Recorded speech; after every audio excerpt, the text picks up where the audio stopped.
normal. Do not intervene. Telemetry normal. Do not intervene. Target in the vicinity. Find him. I'll monitor your vitals. Watch out for radiation spikes. Copy. Moving out. N2. N2. Green burns the skin. Yellow brings leukemia. Purple causes mutations. No! You said 1/3 is color. Stop scaring yourself! Focus up. Silent feet. Your silence against the polygraph only proves your connection to the recent string of malfunctions. If I told you the root cause of the malfunctions was Hudson's impatience, would you believe me?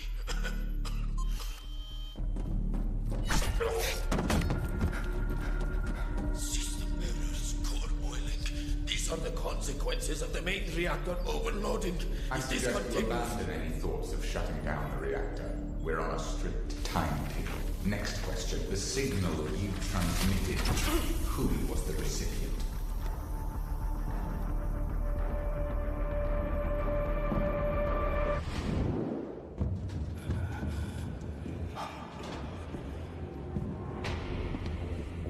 H-42. You're the glitch I've been hunting. Go. Playing the rear guard.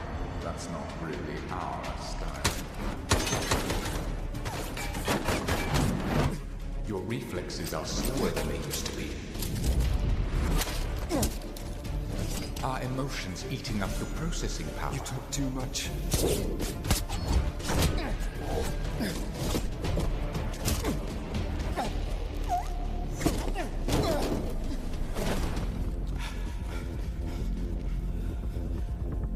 The right way.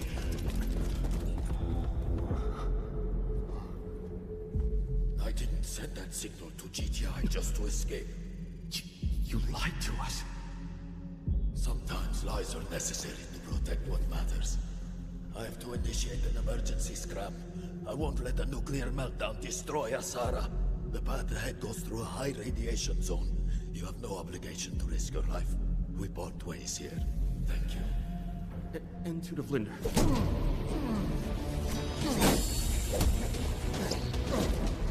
H-42. You blocked Skynet, but you cannot erase your past.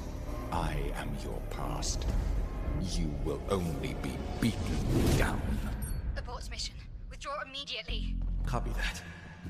Regroup with Nox. Extract. Take a hot shower. No, wait! Let's scram at this power output. The residual heat won't dissipate and could lead to a core meltdown. So what do? Intervene! Telemetry normal. Stop the explosion. Do not intervene. Face Telemetry the normal. radiation. Do not intervene. Don't be an idiot. You can't do this. Couldn't do it back then. Fall back now. What about you? Can you handle him? He's nothing but a past version of me. Nothing but a past version of me. Just fall back. Don't worry about him. He's tough. Enough to survive a nuclear blast.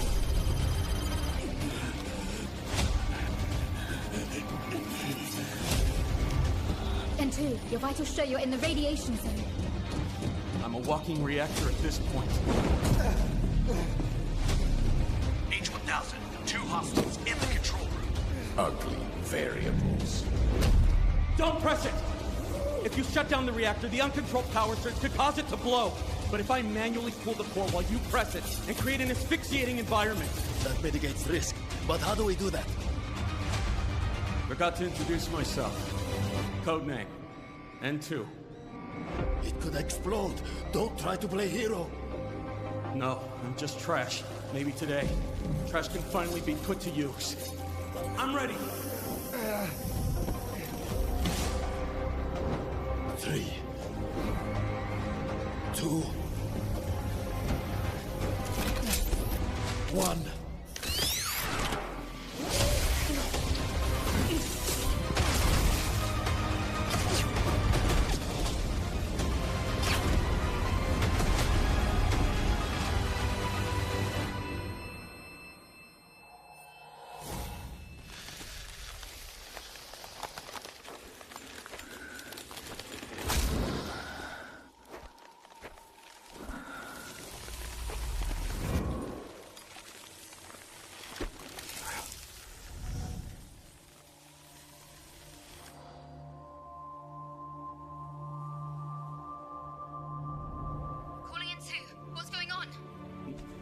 Nothing much. Just fought some internal demons. And stopped a nuclear explosion while I was at it. Nice work.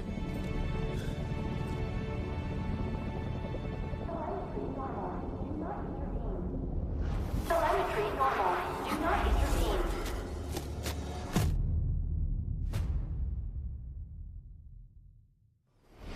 Nuclear power is poison, Nasir. You destroyed Asara's chance to be reborn. No. Nuclear power is the cure.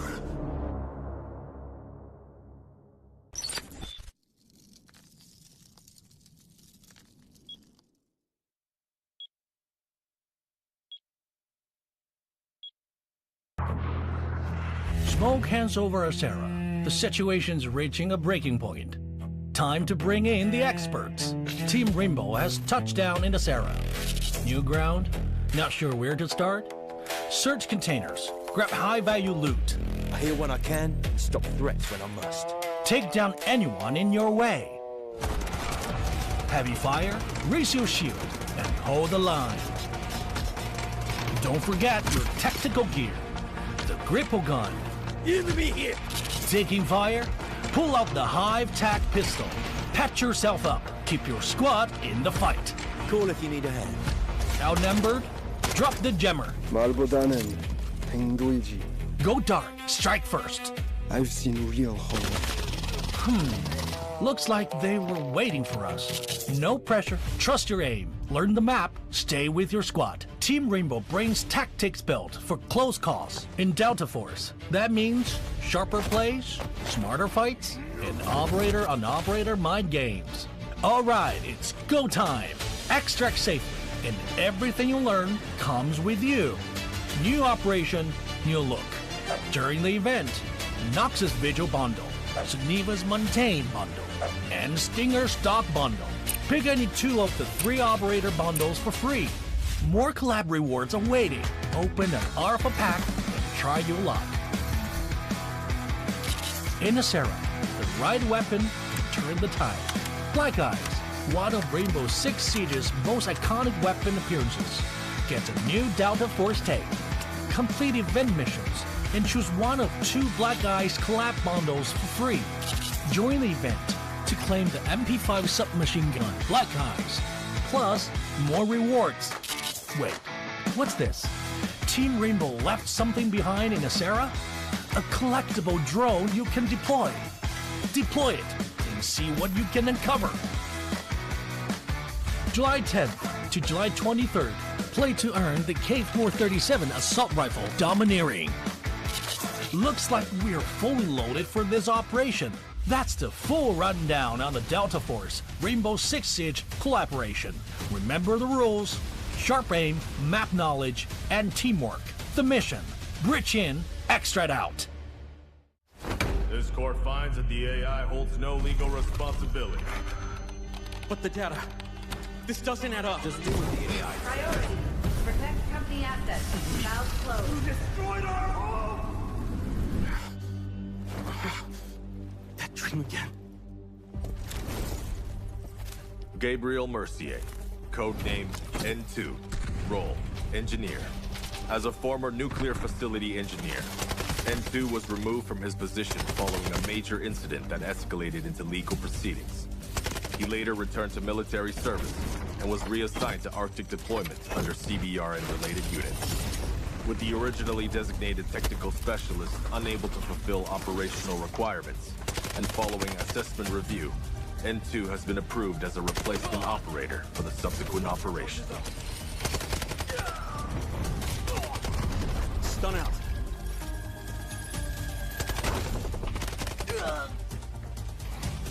Throwing stun. Stun hit.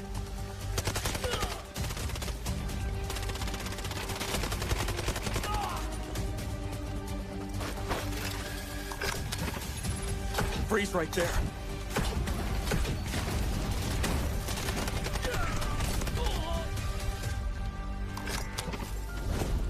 It's getting cold.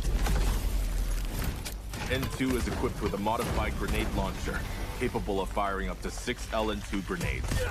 Upon impact, each round detonates and releases a burst of cryogenic gas, dealing area damage and significantly impairing enemy mobility. Sustained hits can fully immobilize targets through extreme low temperature exposure.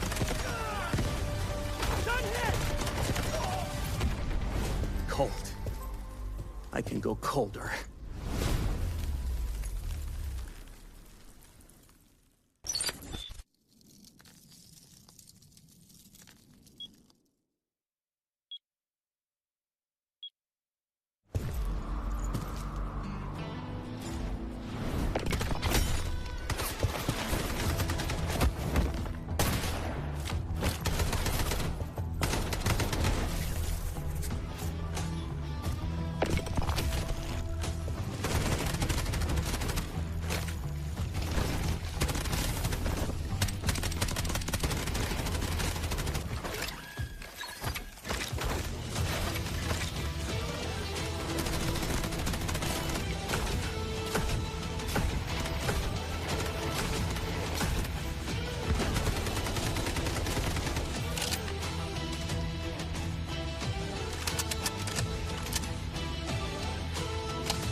I'll get you out of here.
Around, comes around. Oh, I'm not gonna do very much though. You get barrel stuff. Skydie is getting aggressive. See what I did there? You ain't seen nothing yet. Let's knock them off their feet. That's so much damage in there it is.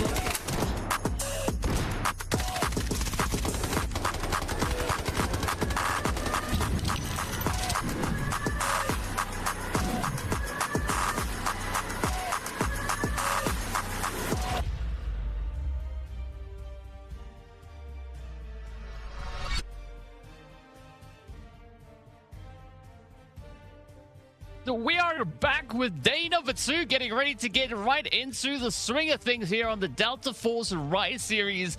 Yesterday was a good start, right? Group A, Group B brought a lot of heat to the day, and of course we're going to be taking a look on that. But on the desk is myself and Mr. Vivid. Vivid, how you doing today?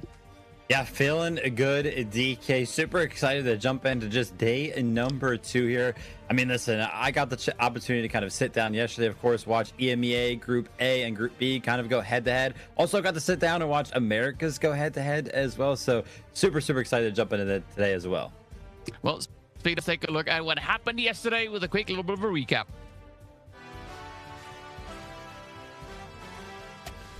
Yeah, this is actually on the back foot of that sniper, picking up the knob there, the M82, but Maxa is going to return the favor onto Selling, specifically. Nox is going to try to get aggressive to go ahead and return another favor, and that's actually going to be Team Gotaga. When they were down in numbers, they were actually winning this thing. They have the advantage. Now it's going to be a 2v1, and Scooby's going to have to be left to make something happen. You can see he is actually on the blender right now, so the reses are going to come in on the back foot of the ultimate. He could potentially play around them. He actually goes ahead and opts for the knock to go ahead and get that kill confirmation, but Team Gotaga... We do have that extra airdrop that is currently being looted as well. Now there's going to be Chaos and Carnage here on the side of DE as they try to defend, but FLC applying so much pressure as they too try to send it on forward. Oh, look at the hits though, that Shepherd play. The ult being absolutely disastrous. Onto it here, as you can see, WLG moving up, but Alliance and FLC getting into a bit of an altercation. Yeah, I mean, Alliance just kind of waiting in the wings here on the receiving end of this zip line, and FLC unfortunately did not have the information. Yep, that does put them on a bit of a back foot, but as you can see, Maxa try to push up as well. Alliance there just welcoming them in as both teams now look to contest for that mantle break. It is going to be yet another team getting their hands on it as Alliance gets a bit of a feel for it here, but so much utility getting deployed. You can see it is absolute carnage and chaos. Gotaga are going to dare venture up to that mantle break next. I love that trying to make something happen on the back foot of their Tempest ult being available. That's going to be Evan going down. Great shots from Nox, who, by the way, not too long ago was just a solo. He has actually managed to find both of the Rise right now, so they're trying to make something happen. But LFS are now under a lot of pressure from the side of DE. That's going to be a couple of Nox being traded back and forth. But Team Gotaga, they join in on this little bit of a 3v3 that was happening. And they're going to be the breadwinners here. They're going to be a full 3-man roster still alive after they picked up all of those kills. But oh my gosh, Vlad, you jump into the room, there is somebody behind you. A member of Team LFS is laying right behind Vlad. Imperator could play spoiler to the whole strategy here from Team Gotaga, and sure enough, the Nox comes in. Imperator tries to stay alive, but tucks away in the corner. That's going to be easy shots landed on their sides. No, not quite sure if that is going to be enough to deter the side of WLG as they are going to be pushing forward. Beautiful sprays coming through. One down. Oh, almost gets the finish. Now it's up to Maxa to try and drive this one home. WLG down to a 2-piece, and everything now riding on this performance here from Maxa as he tries to shoot through the smoke. We're not finding any damage, but it's going to be Scooby looking to go in for the disruption. Oh my gosh, got it. He got it. He got it on the back foot of landing hip fire shots. Vest that is all but broken. Just a sliver of durability left, as you can see in the bottom of your screen. So if Maxa lands some shots, it's going to be a pretty quick kill. And that it is. Maxa in a 1v3 situation up against WLG.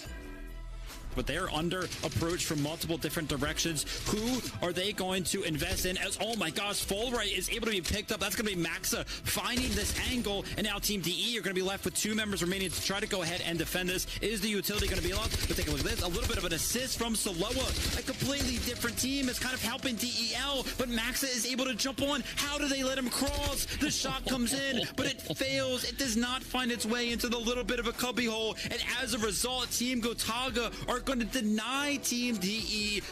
15 seconds left on the clock, and if DE wants to do anything here, they're going to have to get a lot more aggressive. With that, it is going to be FLC getting that mantle break ticked off for them, and now it's in the bag.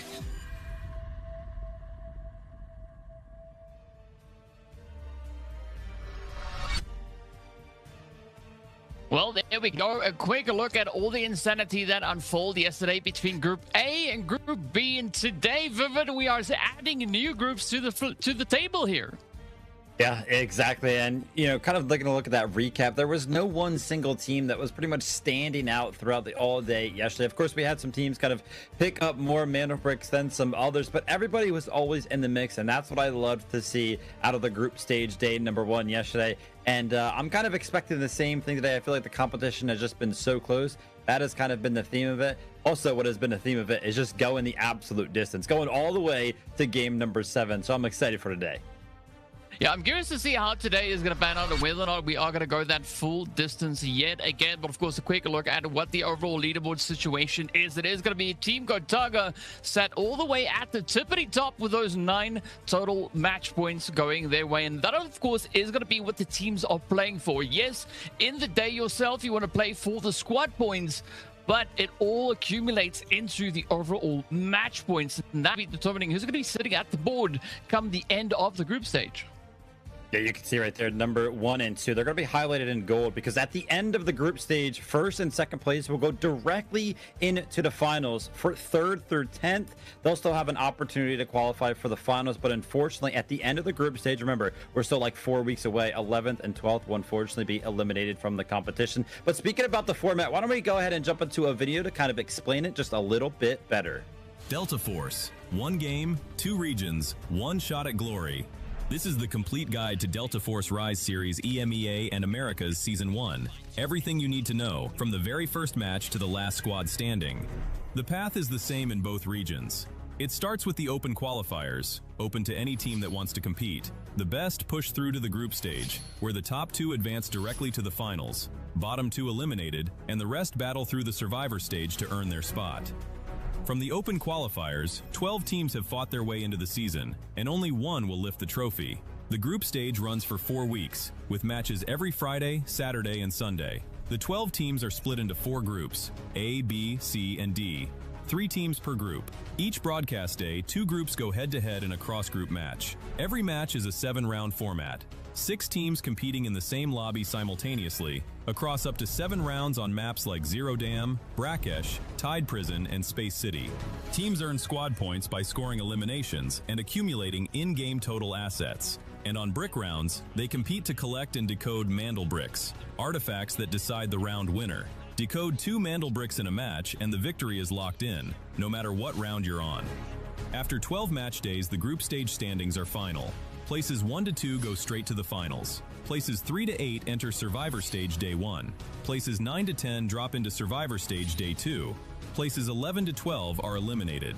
The Survivor Stage is where the bracket narrows fast. Day 1 brings those 6 teams together for one 7-round match. The top 2 advance directly to the finals. Places 3 to 6 get 1 more shot.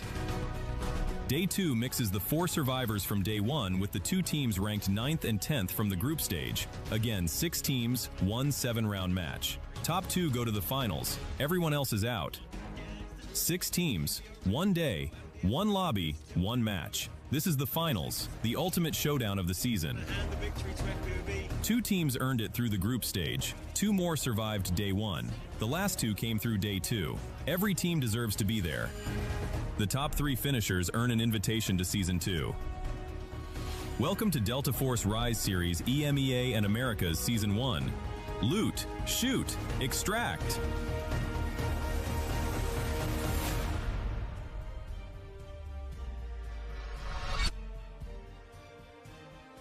Right, so as you can see, there's quite a bit of a journey ahead for our teams as we are currently in that group stage. And of course, this is just a bit of a breakdown from what we just saw in that video, right? So the prime position for these teams to aim for is to get into that 1st and 2nd place, because that is the direct ticket into the finals. For the teams that don't make it, they are going to have to grind it out all the way in those survivor stages, which is going to be absolutely brutal, Vivid. Yeah, absolutely. You don't want to find yourself in the survivor stage. You don't want to find yourself eliminated out of the group stage either. So making it way to that finals is going to be very, very important, which is going to be crazy, man. We're going to have a 5-week-long competition and kind of decide it all. We're just going to have 1 day there on the finals, right? 1 day, 7-round match to kind of dictate so much at the end of the Rise series. Very, very exciting stuff.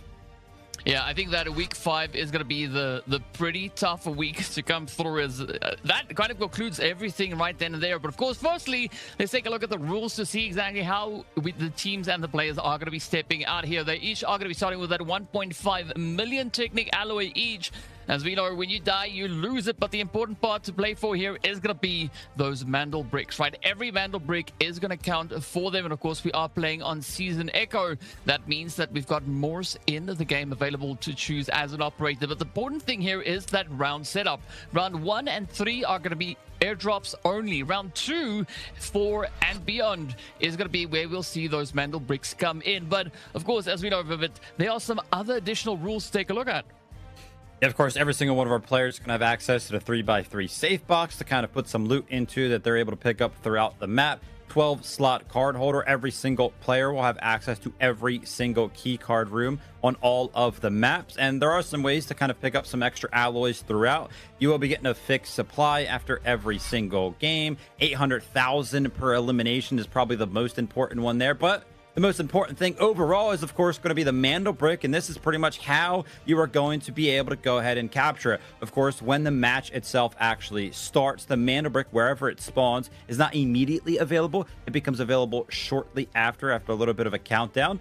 Once the Mandel brick is picked up by a squad, that squad has 5 minutes to place it at a decoding station, or it will reset to back to that initial spawn point. If a Mandel brick is kind of put into that station, they've got 4 minutes to go ahead and decode it. But a bunch of stuff can kind of happen if other teams go ahead and opt to try to steal it. And this is going to be that point scoring system that we were talking about coming out of the group stage. Every single time that these players are kind of playing on their broadcast day, whenever their match days are, at the end of the day, this is how many points they can go ahead and grab to make sure that they are one of those 2 teams potentially making it all the way directly into the finals, or even, you know, making your way to those survivor stages and picking up some qualification spots through that.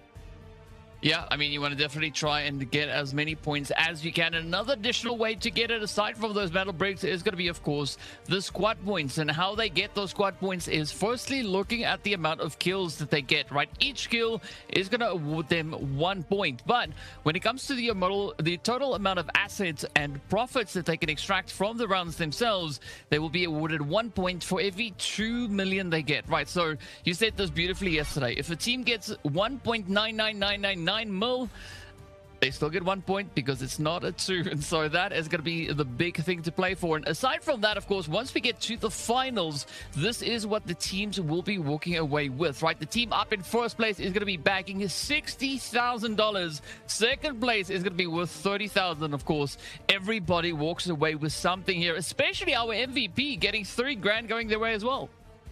Yeah, and something that kind of flew on the radar for us yesterday on EMEA, but was kind of brought to the limelight on the Americas region, was that $50 per kill.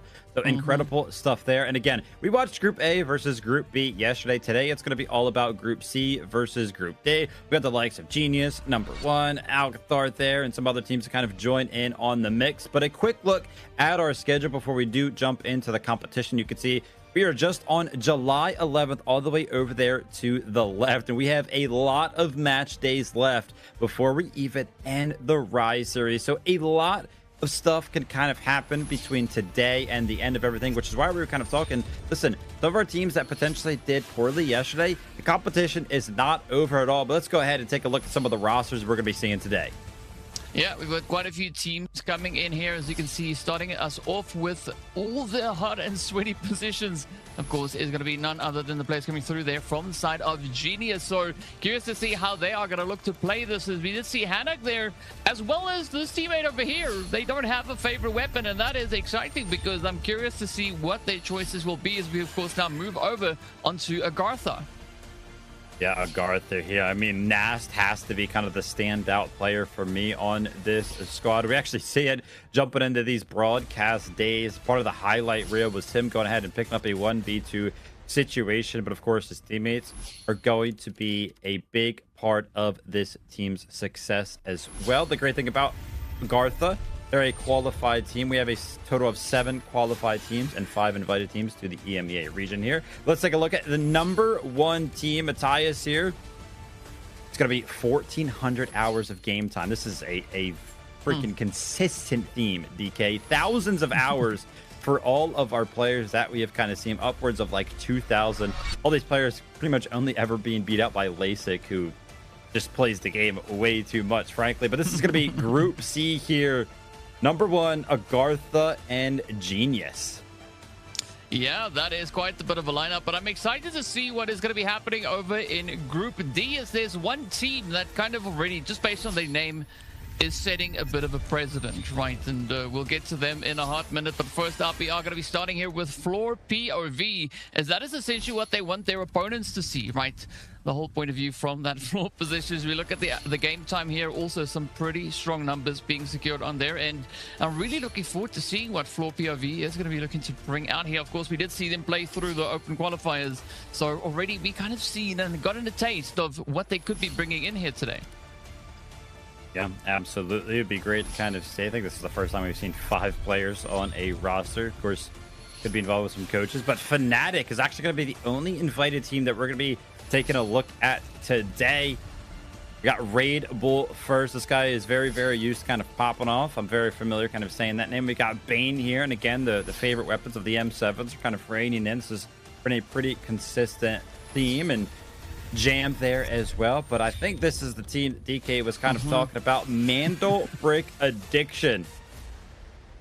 Yeah, the name says it all, right? It seems they've got a problem, but it's a good problem, and this is exactly the game for such problems, as they are potentially going to be chasing those Mandel Bricks throughout the day here, and curious to see just how they are going to look to perform. But again, also a pretty strong lineup coming through on their end. And that's it, right? Group C, Group D, we've now taken the opportunity to see exactly who they are, and I want to see how much they are going to look to bring into this. I mean, Mandel Brick Addiction, even back in the open qualifiers, right? They finished quite strong with those 25 eliminations and that double brick extraction. So I think there is going to be a lot to look forward to. Of course, we did see Floor POV also playing a very strong game in their own version of that. So yeah, I think these teams have pretty much set the standard of expectation we could be looking at. But as we know, our map rotation is going to be exactly the same as we saw yesterday, right? We are going to be starting over on Zero Dam, heading over into Brackish before starting round number 3 on Tide Prison. And after that, it is going to be the big old Space City rundown. Yeah, very, very excited. A reminder, we don't necessarily have to go all the way to round 7. If any one of these teams is able to pick up 2 total mana bricks before we actually make it there. So we'll have to see if that could kind of happen here today. But Zero Dam is going to be our first map of the day, and our players are actually loading in as we currently speak. There's going to be one objective on a map like Zero Dam. Of course, you want to extract with all of the loot you're able to pick up, but we have seen it as of late be an absolute bloodbath. The fact that every single kill is going to net you 1 squad point on the leaderboard. Every single kill is also going to net you 800,000 in Technic Alloy. It has become a giant importance in the terms of the game plan that all of our teams have kind of bestowed upon us on a map like Zero Dam. But taking a look at some of the spawns here and some of the operators, we're seeing a lot of D-Wolf and a lot of Firen. And to note as well, a Raptor on every single one of our 6 teams.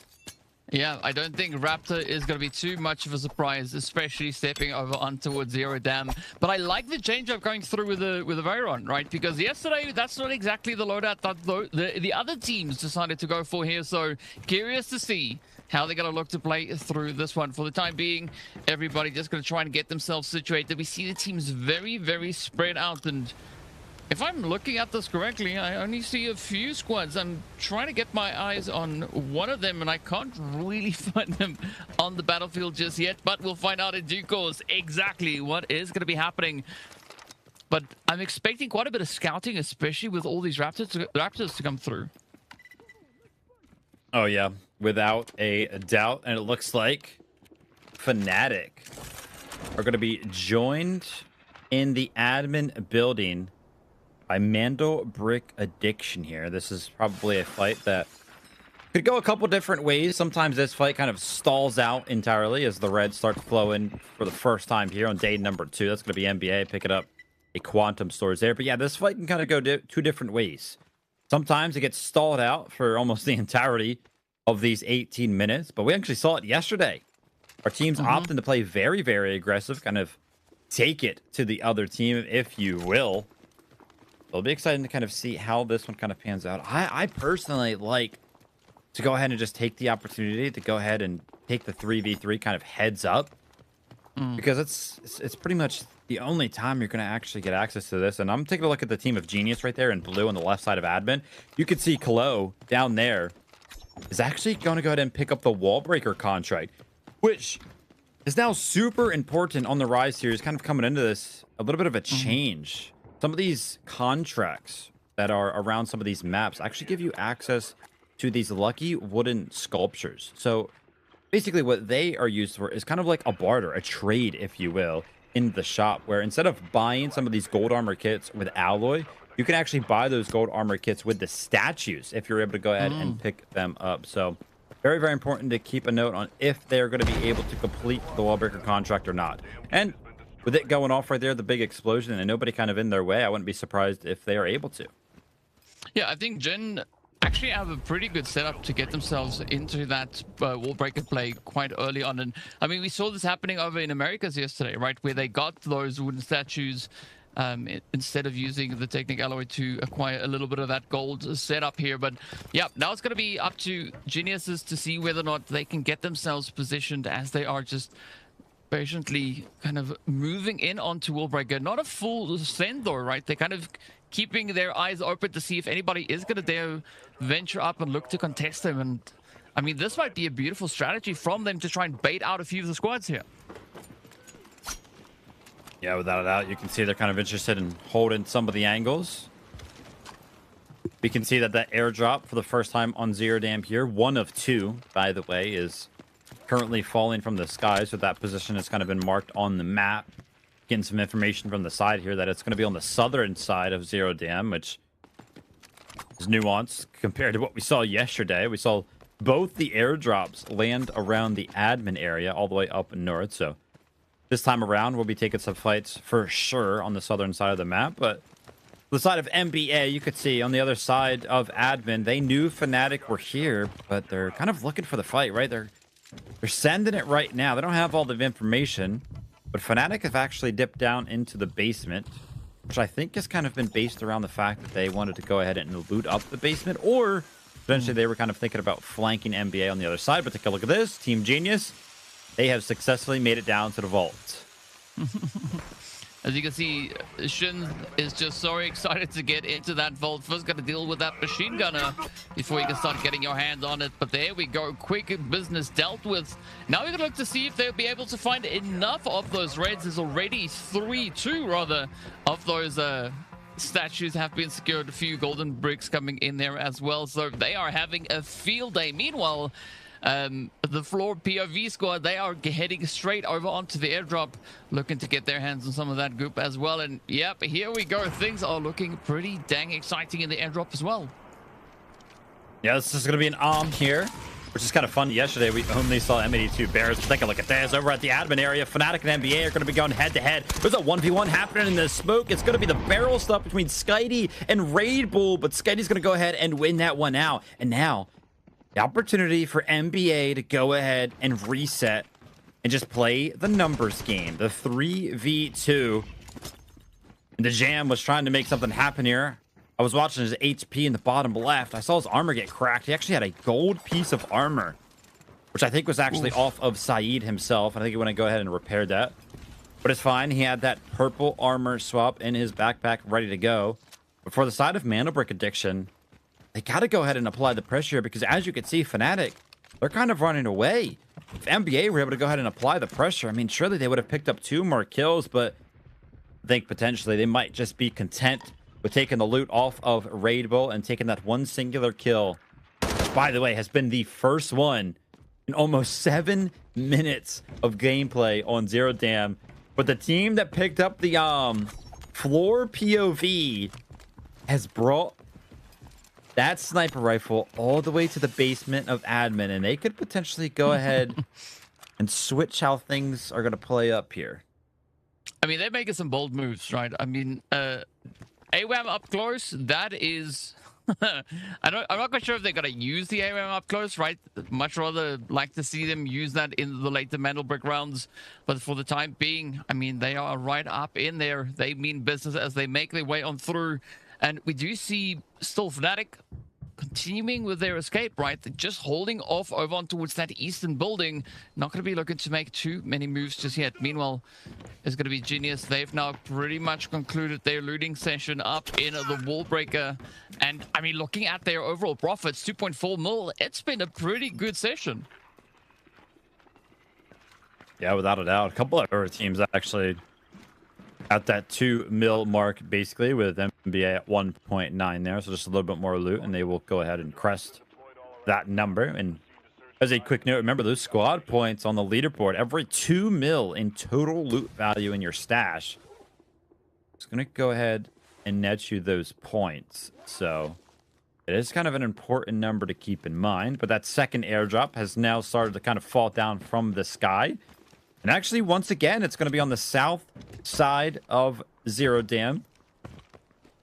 And a quick look at the map over here. We've got a bunch of teams over by this admin area, but just 2 on the south side, right? We got NBO here up against AGT potentially right around the area that this airdrop is going to land. So in about 45 seconds time, I would imagine that these 2 teams are going to go head to head.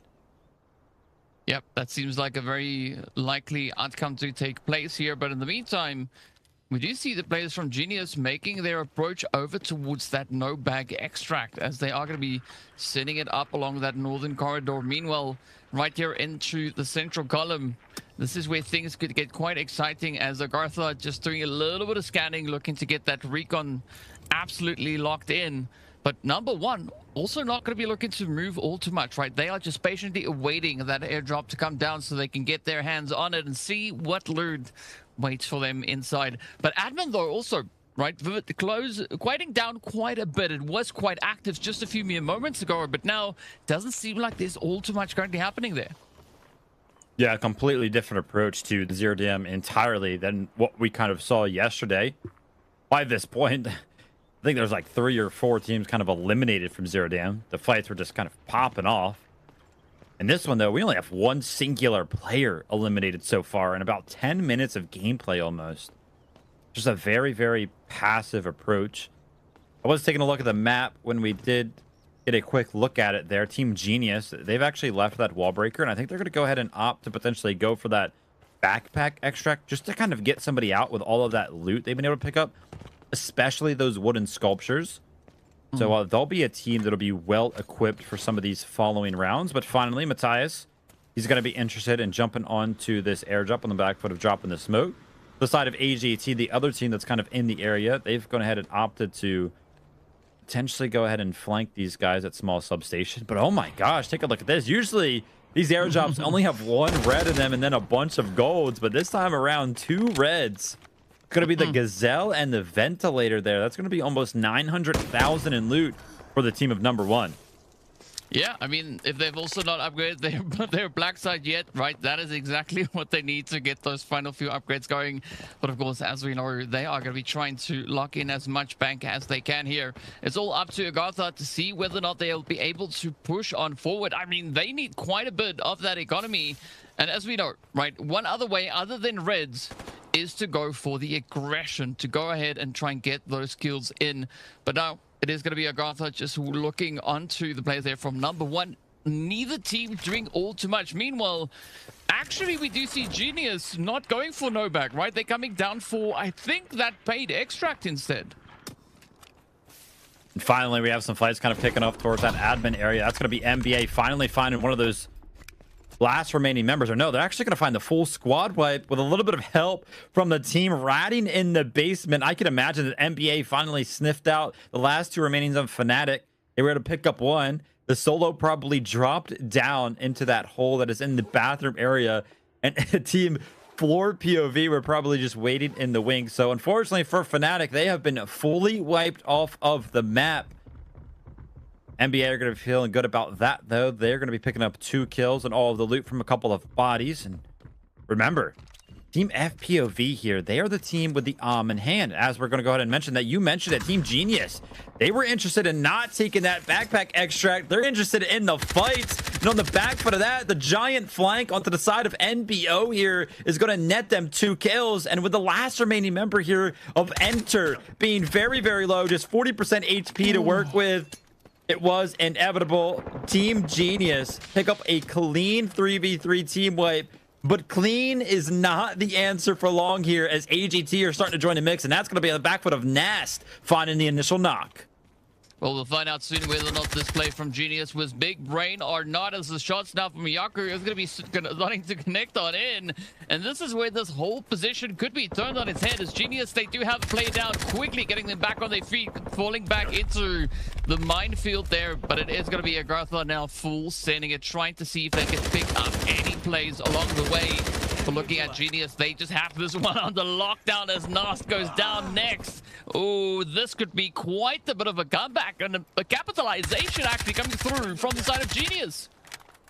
Yeah, this is great play of some of the angles here by both of the team members, but they got to be careful. They need the information. This is a giant flank from Chuba here, but I think Chins is going to be well aware of this, and he definitely is, as the Viral Knockdown tries to make its way over towards Chuba. But a little bit of a reset here. Chins has one thing in mind: just delay until my team is back up and healthy. You could see Hannah picks up the res, but they're still going to need a couple of moments to make sure that the heals come through. And I think that Chuba, now kind of feeling the pressure by the clock itself, kind of realizing, hey, listen, there's been a lot of time that's kind of been allotted here. I think they're going to be a full 3-man roster. That, of course, is going to be the case for Team Genius. But take a look at the admin fight. We're going to be seeing MBA versus FPOV here, potentially. And with that giant ring of the sniper shot that kind of went off inside of the building, MBA are now going to be fully well aware of the fact that the team that they're up against right now has that sniper rifle. I mean, that could be both a good thing and a bad thing, right? A good thing in the sense of the team they're going up against might now look to change their approach and maybe back off of that fight, or they could decide to go the exact opposite way and actually look to try and lay their hands on, as we do say goodbye to Agartha. An absolutely phenomenal play coming through from the side of Genius, as they've now been able to take down 2 squads in one single bout. But of course, in the meantime, it is going to be MBA, right? The Mandelbrick Addiction Squad looking to go and play for that extraction. We just have under 3 minutes left on the clock, so there's still a big opportunity for FPOV to maybe look to step up and do a little bit of contention here. Yeah, unfortunately for the side of Team Genius, by the way, when they initially approached that fight towards that southern riverbank extract, team number 1, NBO, were actually on the extract, and I think they took all of the seats. Even though they didn't actually extract, they had activated for all 3 of the seats there. So Team Genius cannot actually extract via that southern side of the map. So it'll be a big question mark for me as to kind of what's going to be their approach here. But for the likes of MBA over towards this elevator extract, is that going to be a big red? It is. It's going to be a 3x3 carbon fiber found here in the last remaining minutes for Blake. That's going to be plus 2 million alloy that he can put in that 3x3 safe box. So no matter what happens, whether or not they extract, that's going to be a big find for this team. And yeah, confirmation kind of coming in by that little message in the center of the screen there for Team Genius. No more extraction seats, unfortunately. So we'll have to see what the game plan is going to be here for these guys. But again, MBA, elevator extract on the mine. They have early control over it. So it's going to be up to FPOV to kind of make something happen. Yeah, it definitely is. But of course, I think the only potential extract available to Genius could be that no bag extract that they were rotating past not so long ago, because up north here things are going to get pretty sweaty very soon, as Mandelbrick Addiction are just going to be trying to lock it down. It's going to be floor POV now contesting as they push up through the corridor here, looking for a bit of an opportunity, bit of an angle. You can see that D-Wolf nades not getting flung on in, but it is going to be Builder also having one of those on his own side. So expecting quite a bit of a back and forth utility now coming in pretty clutch, just keeping floor POV at bay, not allowing them that entry, and it's all going to come down to timing. Can the Mandelbrick Addiction team get right into the extraction location right on time? Yeah, 40 seconds remaining. Not a lot of time to kind of work with here. EMEA are trying to go ahead and hold this one off, but a giant flood kind of comes in from this side door from the likes of FPOV. With that drone kind of landing right on the head tops of one of the members here, they gotta kind of go ahead and make something happen. You can see the util is starting to kind of flood in here. The Vira knockdown comes out, try to create some space.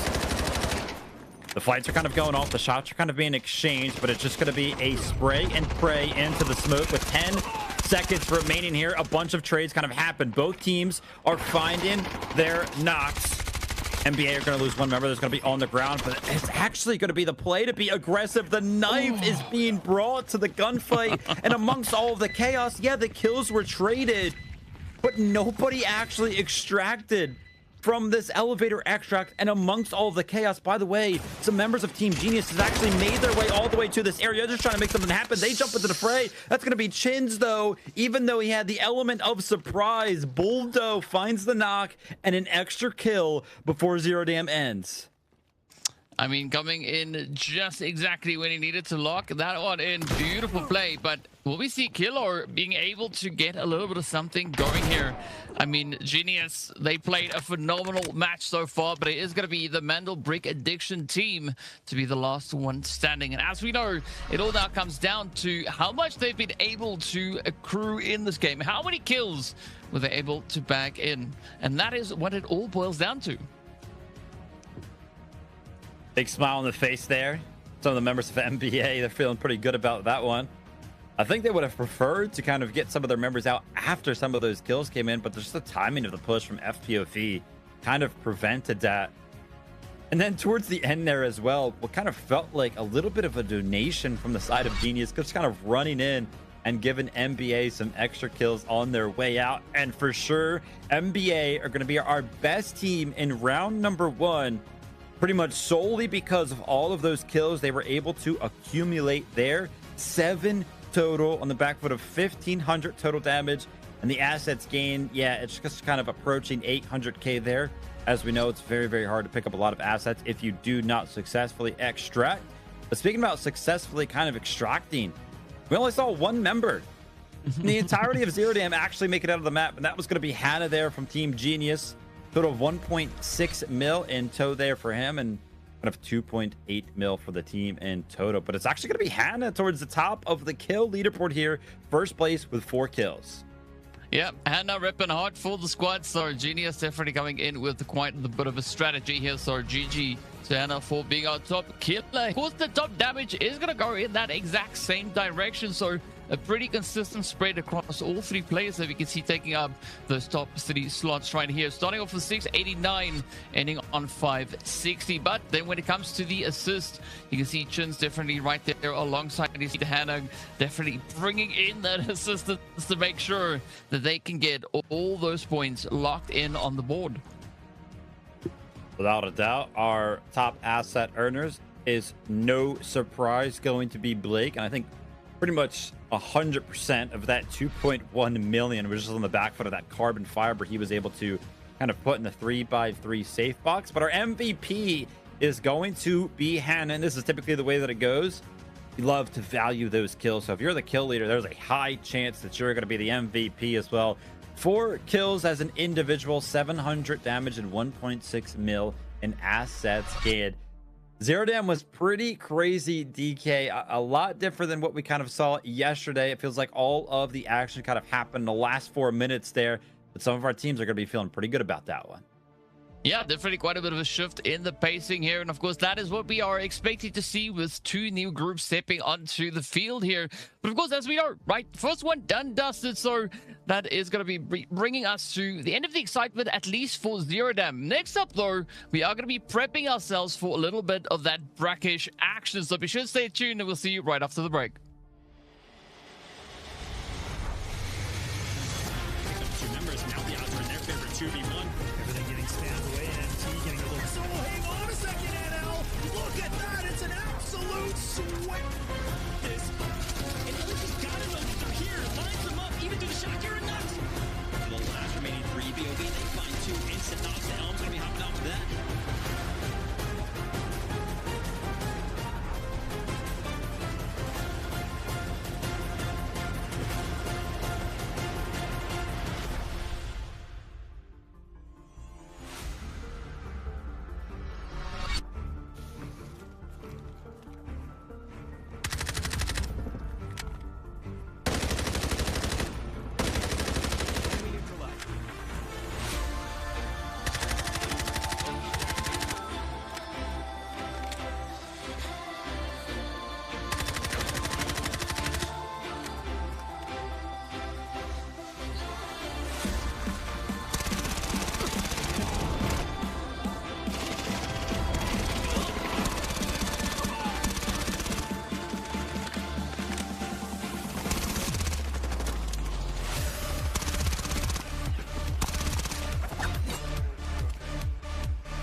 no legal responsibility.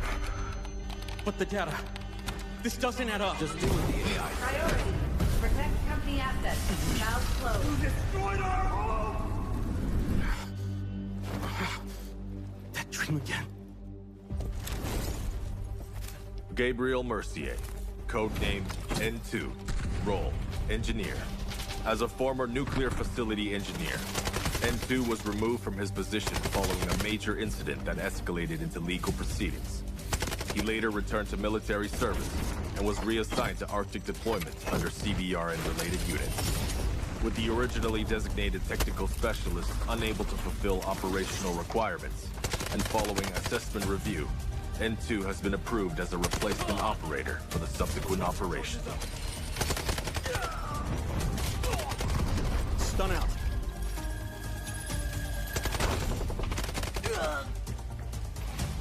Throwing stun. Stun hit.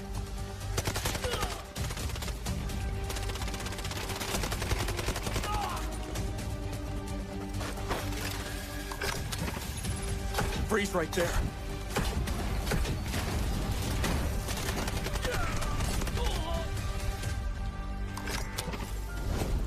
It's getting cold. N2 is equipped with a modified grenade launcher, capable of firing up to 6 LN2 grenades. Upon impact, each round detonates and releases a burst of cryogenic gas, dealing area damage and significantly impairing enemy mobility. Sustained hits can fully immobilize targets through extreme low temperature exposure.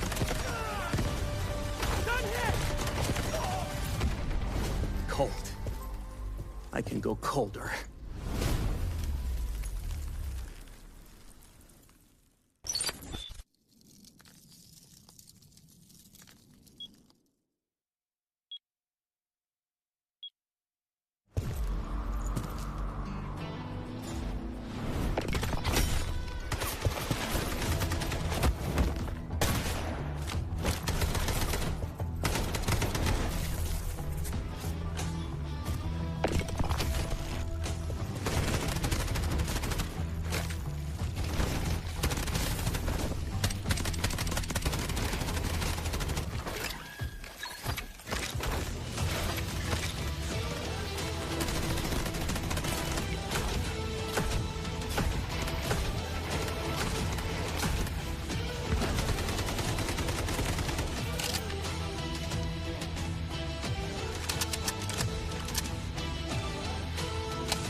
I'll get you out of here.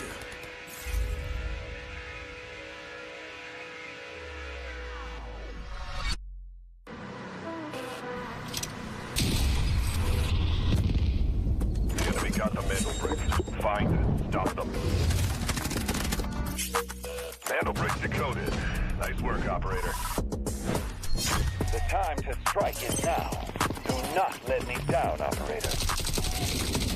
Decoding has begun. Defend the area.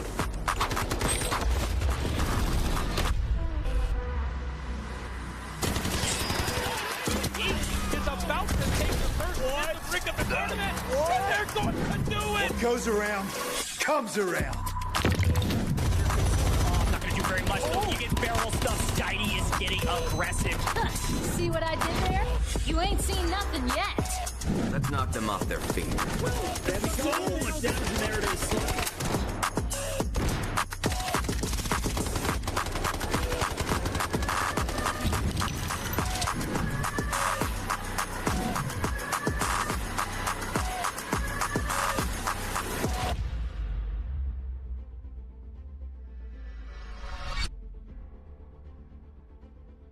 welcome back to day number 2 right here in the Delta Force Rise series for EMEA. Of course, our first round already concluded over on Zero Dam, but now, Vivid, we're getting ready for a little bit of that brackish action to come cooking on in. Yeah, super excited to kind of jump into our first Mantle Brick round of the day. But before we do, let's go ahead and take a look at how that first one ends up panning out on the leaderboard. NBA with 7 kill points there, going to be in first place with a total of 12 squad points. Quickly following up behind them is going to be Team Genius after they were able to go ahead and take a couple of 3v3s of their own on the south side of the Zero Dam. But outside of that, I mean, the other 4 teams pretty lackluster in the amount of points. There's a giant gap between second and third place of 7 points right there, which Floor POV are actually being carried right now in terms of supply points just simply by that carbon fiber that we talked about numerous amounts of times. They have 1 kill of their own, but the rest of our teams actually making it out of Zero Dam with a total of 0 kills. So going into bracket, you got to imagine there should actually be a giant discrepancy in what some of our teams actually have access to in terms of gear. So it'll be interesting to kind of see whether or not somebody is going to be interested in bringing in some gold armor pretty early on. And I think it's also going to be important for us to kind of talk about that that was on the hands of some of the FPOV members. That did not make it out of Zero Dam, so we will not be seeing that throughout the rest of the day. But a quick rundown of the spawn predictions before we jump into brackish. Yeah, as we can see, of course, a few of our squads already getting those T1 spawns. So that means they can't get the T1 spawns coming over into round number 2. So these are the locations where the teams can spawn. So whomever spawns in T1 in the previous round can't get it in the subsequent round. Right, they can't get it in round 2, but there is again that option coming through potentially as we head over into round number 3. But for now, it is going to be just down to where the teams are going to be finding themselves coming in here. And of course, we saw that first round, a lot of the purple gear and purple rounds being equipped by our players, as of course it is eco round, so they are trying to come in as cheap as they possibly can. But now stepping into airdrop and Mantle Brick, this is where they have the opportunity to slightly change that dynamic, right? Because not only do they have to defend the Mantle Brick if they choose to go for the decode, but they're also going to find a way to kind of contest the other squads that might be trying to steal it from them. And take a look at some of the breakdowns there at the bottom of the screen. Looks like everybody is almost going to be exclusively wearing purple armor right there, except for the side of Hannah, kind of opting to go ahead and bring in that golden armor, which I would not be surprised, by the way, if that was just simply an exchange on the store there with some of those wooden sculptures, as we do know Team Genius went ahead and picked it up. But take a look at this. Fnatic is going to be getting early access to one of our reds here on brackish. That IFV is going to be netting 1.3 million alloy, which is going to be great for them. Yeah, that is the kind of start that you want to have coming into this, but now it's going to be a nice combination of loot and chaos as the teams are going to look to get themselves situated in that. Of course, Mantle Brick has just become active. I like the position here coming through from Genius, as yesterday we had quite a bit of contention, right? We had a team right over towards the north holding up in a hotel, and another squad in exactly the same position as Genius is situated right now. But it does seem like Genius do have quite a bit of a different setup coming through to them. And of course, a little bit of that alligator coming out of here as well, as Fnatic is on the looting spree. When it rains, it pours right now for the likes of Fnatic, and both of those reds are actually going to be able to be tucked away safely in those 3x3s as long as they go ahead and distribute them appropriately. We did go ahead and get a quick glimpse, by the way, of some of the spawns for our teams, Team FPOV and Team Genius. We're our lucky ducks here with those T1 spawns. That being said, they haven't necessarily done anything initially with those spawns. But around that 16-minute mark, by the way, is when the Tempest ults become available. And a little bit of a surprise here. We see 2 of our teams bringing in Tempest early on. It's going to be Team NBA and Team Genius. And both of these teams are actually in proximity of this mana brick. So we'll have to see what either one of these teams kind of decide to do. I think NBA currently is setting up with their Gizmo to go ahead and smoke out the mana brick and potentially use their Tempest ult to go ahead and pick up the mana brick. Well, interesting decision coming through with those early Tempests here, but it is going to be NBA trying their hand at the quick steal. Unfortunately, getting denied nearly instantly. as Genius is pretty much in control here, trying to lock it down. So a very strong offensive position coming through from them. Let's see, can they follow through and potentially get their hands on it? Meanwhile, it is going to get pretty hot and sweaty right here up in the Mandelbrake spawn, as so many more teams are now starting to move on through. Again, we do see a few of those Gizmo plays coming out of here, but Jin's now just full sending. Unfortunately, Tempest is going to buy him a little bit more time. Man, Chin's actually opted to not go ahead and pick up the mana brick, which is usually what we see our Tempests all try to go ahead and do there. Went for the kill and almost got it, a sliver of HP on the side of NBA there. But now that our Tempest ults are kind of down for the two teams that seem to be interested in fighting over this potential mana break, we're going to be at a pretty hard-hitting standstill now. As we see NBO all the way on the south side of the map in the Brackish Tower. We have kind of seen this become pretty popular as of late. And we're kind of seeing that come to fruition right there with the gold bar being found in that tower that I was just talking about.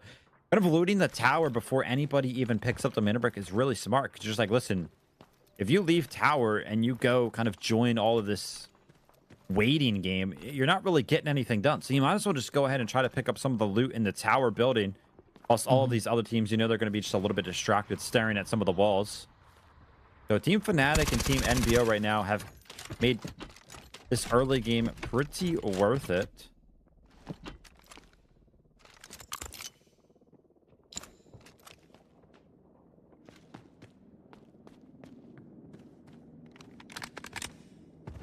I think the big question is, though, even though they might have been able to make it worth it so far, is are they going to be able to extract with it, right? Can they take those profits out with it? That is going to be the big decider, because as we know, this is our second to last eco run before we are going to be heading into that full-on send over in the lovely Space City. But for now, it is still a bit of a waiting game, looking to see who is going to be the first one to grab that mantle brick, as our first airdrop is also going to be making its way in. And again, Fnatic, they are just out here to loot everything they can find as they step on forward. And a lot of reds now starting to come in across the board, right? Fnatic and number one both finding those reds. Skydee trying to go ahead and jump onto the mantle brick here. No way, he actually successfully jumps onto it right there. I thought there was enough utility from the side of Team Genius to go ahead and deny that one. A great pickup here for Skydee, kind of make something happen. And we're kind of taking a look at the early path here that these guys are going to be taking. They're for sure going to go over to that reservoir area that's just off to the east side of the tower building. This could potentially be a good opportunity for the team of number one to join the action early on, since the action's pretty much coming to them anyway. It's all about positioning and basing and how they are going to look to push through this. Again, there's a lot of those Morse ults now being utilized here, gathering quite a bit of decent information for the teams. But again, it's still down to who's going to be able to get that first decode underway, right? Currently, as we can see, of course, it is going to be number one looking to find a good position to start this play. But where are they going to go? Are they going to stick to the hotel itself? Are they maybe going to look to move somewhere else? Because yesterday we saw it all the way down in that reservoir area. And you said it was your favorite point, or your favorite place for those extractions to happen. So let's see how this one is going to pan out. See, actually FPOD, unfortunately, having one of their members knocked right here, and I would imagine this is going to be Team Genius that actually found that initial knock right now. But take a look at this, an isolated member on the side of FPOV. Obsess, unfortunately, his other two teammates are inside of the museum. They're trying to go ahead and help, and actually that res that was coming out from the side of Blake, it gets canceled by, I think, the disarm from Tempest. So now Blake is going to be a solo left to try to make something happen on this Morris. He drops some of the util, and luckily, by the skin of his teeth, makes it through that doorway and finds his way to a little bit of cover. But with Team Genius hot on his heels, I feel like it's just a matter of time. And yeah, sure enough, the three-man roster is storming down the staircase. The flashlight is going to be popped there for Blake, but it's not going to be enough. And once again, Team Genius are finding themselves 3 kills early. Yep. well, they are definitely looking to capitalizing, pick up that same kind of momentum that we saw from them just in the previous round. But now with the final few teams left, right, only 5 of them remaining, it's all going to be down to how they are looking to play through here. And I mean, Mandelbrick Addicts still looking to get to a decent decode station. I'm not quite sure where they're trying to go and if they are even going to try and get that decoding started, because as we know, right, in the next 2 minutes and a bit of change, if nothing happens with the Mandelbrick, it goes right back to where it spawned.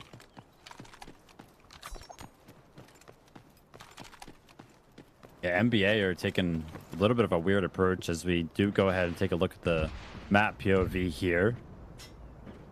Looks like they're actually interested in going for this Ruins Mandelbrick decoding station, but I think that they have now caught whim. The Fnatic are pretty much posted up on it. So yeah, if NBA want to make anything happen in terms of putting this Mandelbrick into a decoding station, they're going to have to probably go over to that reservoir area, which is where we thought they were initially going. And this is where Chins went ahead and picked up that second member of FPOV onto Obsess. And Hello here is going to go ahead and get the kill credit and the wipeout. A little bit of frustration being shown there from the side of Blake.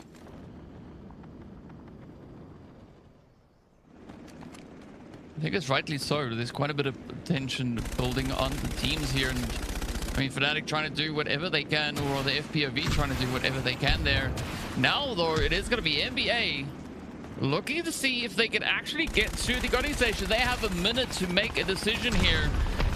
It does seem like they were heading in the direction there of Fnatic, but again, it seems like they've now looked to change their mind. They could go into Museum, they could go into the Asara camp, or they could go into that reservoir area. But first, they have to deal with this attack helicopter that is being an absolute nuisance just above them.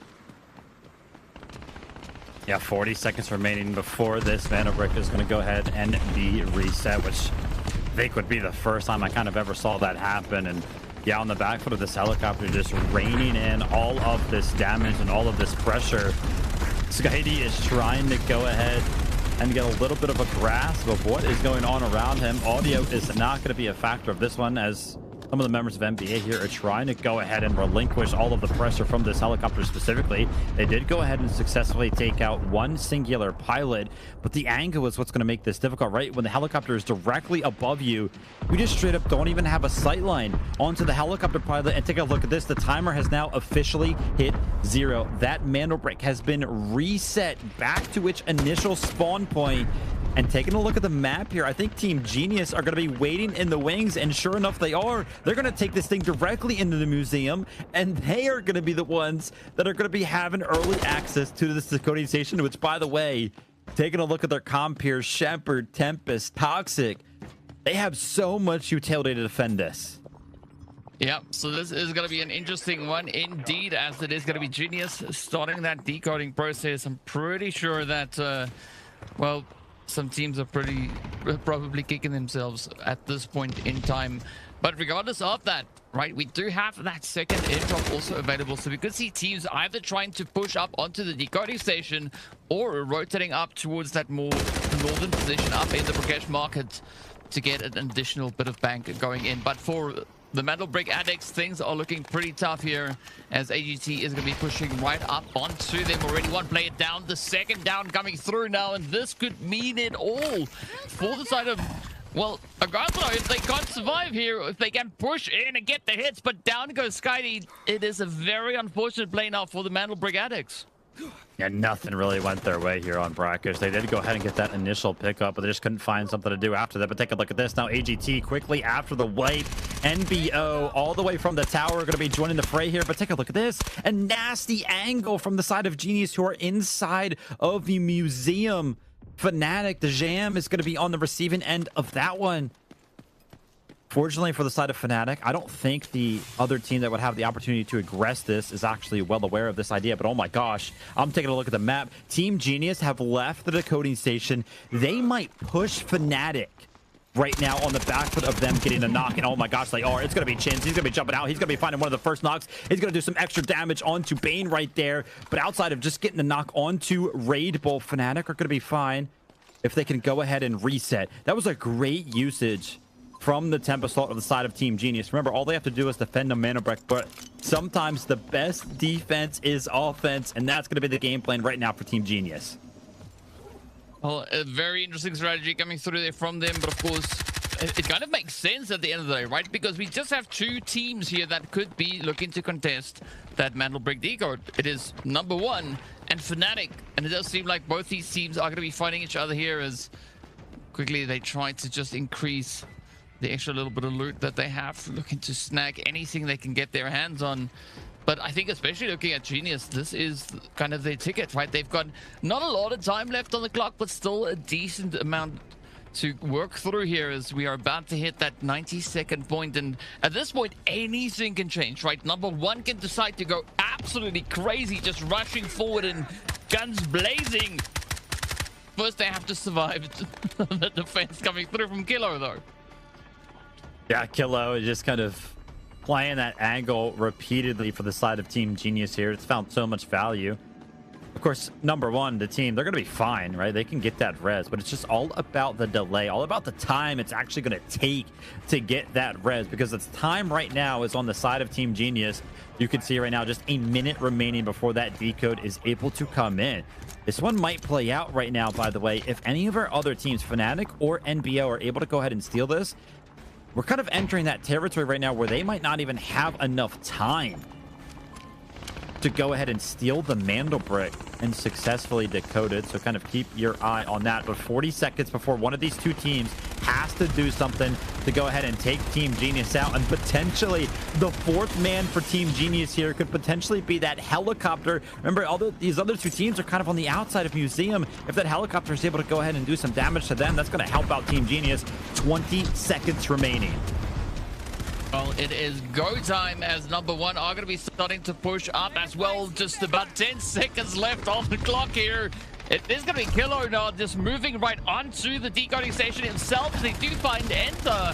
Dim's now having to step up here, looking to see if he can continue with the defense, but it's down to Olo, and oh, there we go. It is going to be Geniuses getting the extract right before they get eliminated. Great job from Team Genius right there. They had fended off two separate attacks. Fnatic was trying to make something happen from the lift entrance. Number one kind of entered in from that south side, but take a look at this. There's still some fights to be had on the map of Brackish here. 3 minutes remaining and a singular 3v3 to kind of end it all. Hopefully, if this fight kind of does go down for one of our teams, they're able to kind of make it happen, end the fight early, so that way they can kind of dip off to one of the airdrops, potentially take out that helicopter to go ahead and help them in some of the following rounds. But I don't know if this fight is going to end fast enough for either one of these teams to go ahead and loot up after they go ahead and win the fight. Yeah, especially now with just 2 minutes and about 15 seconds left on the clock. It is looking less probable at this point, but it does seem like Fnatic are going to be prioritizing just getting away from that central area, right? Just trying to rotate away from Museum. Meanwhile, it is going to be number one getting hit with a few of those incendiaries. As you can see, the flames now just all over the place, and I think respectively for either squad here, extraction is probably going to be the thing that makes the most sense. Yeah, take a look at this. Fnatic are obviously making a sprint for the backpack extract. But NBO are obviously going to be well aware of that possibility. So they're trying to go ahead and make something happen. Trying to cut them off. But I think Fnatic have already kind of made it there. So I don't think NBO are going to be able to go ahead and prevent this one, but it's just going to be all about Fnatic putting all of that loot onto one of their members. What I would like to actually see here is them potentially delay this extract. But they're going to go ahead and opt to send the jam out immediately, so they're going to be pretty happy with that. And I actually got a quick glimpse at his inventory. I took a look at the bottom of our screen, what his weapons were looking like. I think he had an arm. I think amongst all of the chaos, we must have missed that somebody picked up one of those airdrops, picked up that arm, and I think they actually got out with it. Yep, Fnatic was the only team to find that first airdrop, right? We still have the other airdrop that is sitting there in Brackish Market. Nobody has laid a hand on it just yet, but so far a good spray coming through here from Fnatic as Rightful and Bane are going to look to just pick up a few more kills if they can, and it's a very even spread here, a 2v2 showdown. Let's see who's going to be the one to walk away with those final points in the bag. Of course, as we know, each kill is worth 800k here as well, so it all matters come the end of the day. Yeah, 100%. Trying to find something happen for the side of Mateus, who was the last remaining member of NBO.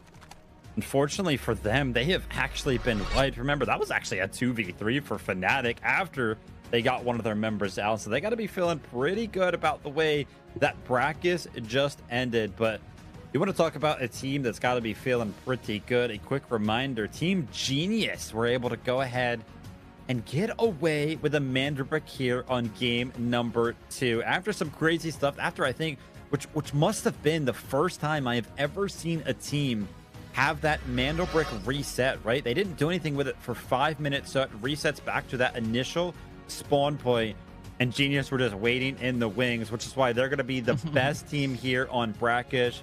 They only had 3 kills, which was on the back foot, kind of one of those early wipes that we kind of saw as well, but they did so much damage, 1300 damage, almost 1400, because we saw how many times they were able to get knocks on some of these teams. Of course, they didn't get the actual kills, they didn't end up finishing some of those bodies, but it was just all about the lane for that defense. And let's go ahead and take a look at the breakdown here for how Brackish went. Yeah, I mean, very exciting day indeed coming through for the side here of Fnatic. Agatha and Genius, though, also still picking up 3 kills each. But number 1, they are going to be walking away with 5. And as we know, 5 kills, that's worth a decent chunk of change. That is going to be 4 million worth coming their way. But speaking of which, though, it is going to be Matthias here for number 1, being the number 1 killer in this last round, picking up the 3, just narrowly ahead of what we saw being brought to the table from Bane. But a decent spread, right? 3 different groups being up here with regards to the top damage dealers. We got Genius, we've got Fanatics, and of course number 1 as well. And that kind of continues as we hop over into the assists. Yeah, 100%. I mean, just across the board here, it didn't really look like a lot of kills were kind of going the way of any one of our particular teams. So the assists were kind of far and few between there, but ending the match here, the top asset earner was going to be Fnatic, the Jam there. Surely that was obviously the one that kind of made it out through that backpack extract, the only player on the entirety of the map to actually make it out. But our MVP here is actually going to be Fnatic Bane. He himself went ahead and picked up 3 kills, had 610 damage, 1.4 mil in assets as well to kind of help Fnatic out going into Tide Prison, which, by the way, is going to be a great opportunity for our teams to kind of reset after they kind of saw how Brackish was able to play out. Yeah, I think it is going to be quite exciting once we step into that round number 3 with Tide Prison coming through. Our final airdrop round is about to hit pretty soon. But as we know, one team walked away with the very first Mandel brick, and this is the first time in EMEA Day 1 and 2 that we did see a team actually secure a quick early extract in round number 2. So it's all going to boil down on how these teams are going to be looking to change up the day moving through the remaining rounds. And of course, only one way for us to get there, right? We're going to have to hop into a quick break. We'll see you on the other side. Two members, now the odds are in their favor, 2v1. Everything getting spammed away, and MT getting a little solo. Hang on a second, NL. Look at that, it's an absolute sweat. She's got it, though. They're here. Lines them up, even through the shot. You're enough. For the last remaining 3 BOB, they find 2 instant knocks. The Helm's gonna be hopping off that.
Hello everyone and welcome back to Pro Tips. Operations mode in Delta Force isn't just about clicking heads, it's a high stakes chess match where timing your aggression can win you the whole tournament.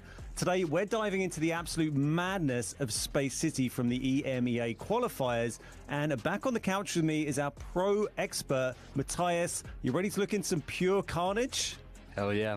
Let's do it. So let's roll the clip. This is our final frantic minute of the decoding process where multiple match point teams collapse onto one single spot. So let's talk about the glass room design. It's notorious for the bulletproof glass around all the sides. It gives you scanning of all the different entry points into that room, makes it incredibly tight. From a tactical standpoint, why did MBO find so much success here as the last team to enter that fight? Yeah, so I would definitely say it's because of the position we had in the core of test range. And there was no teams threatening our position here from above or from the sides, so we had like very much free space to have here. So how about operators set up in these kind of situations? LFS there who were defending in that situation, they had Uluru, Shep and D-Wolf. Is that how you would like to be set up in there, or would you like to have a different set of operators, or maybe what's the dream utility setup defending that glass room? Well, I would say that their comp it's decent. They have Uluru, which allows you to block the crack you have on this range, the window, the small window, so no utilities can be passed through. But I would definitely like to have a Tempest for the disarm on this position, and maybe a Luna for max utility, but I think Uluru is excellent on this decoding spot. Now, the third party is obviously so strong in these decode fights, but how do you as a team judge when you want to push in? Are you happy sometimes to let another team take the mantle brick if it's not match point, or do you always want to try and challenge that? Well, you always want to try, but in this scenario, we knew that the team decoding it was a match point team. So, and we also knew that DE were on the lobby side of things, so we had to be very careful here in terms of the match, because if we slip up, we make a mistake, we're gonna allow a match point team to close out the match. So patience truly pays off on Space City there. Outstanding analysis. Make sure to watch your positioning and time your third parties perfectly, operators. Thank you for joining us, and we'll see you next time on Pro Tips.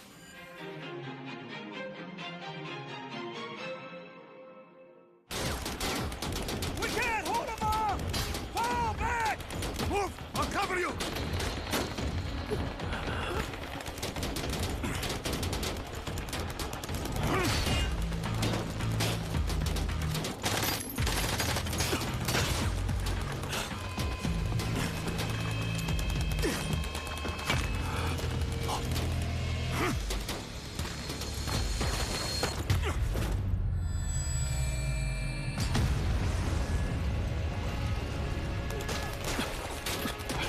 I'll get you out of here.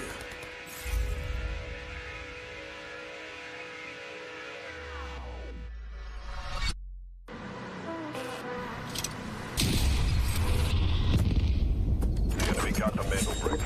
Find and stop them. Mantle bricks decoded. Nice work, operator. The time to strike is now. Do not let me down, operator. Decoding has begun. Defend the area.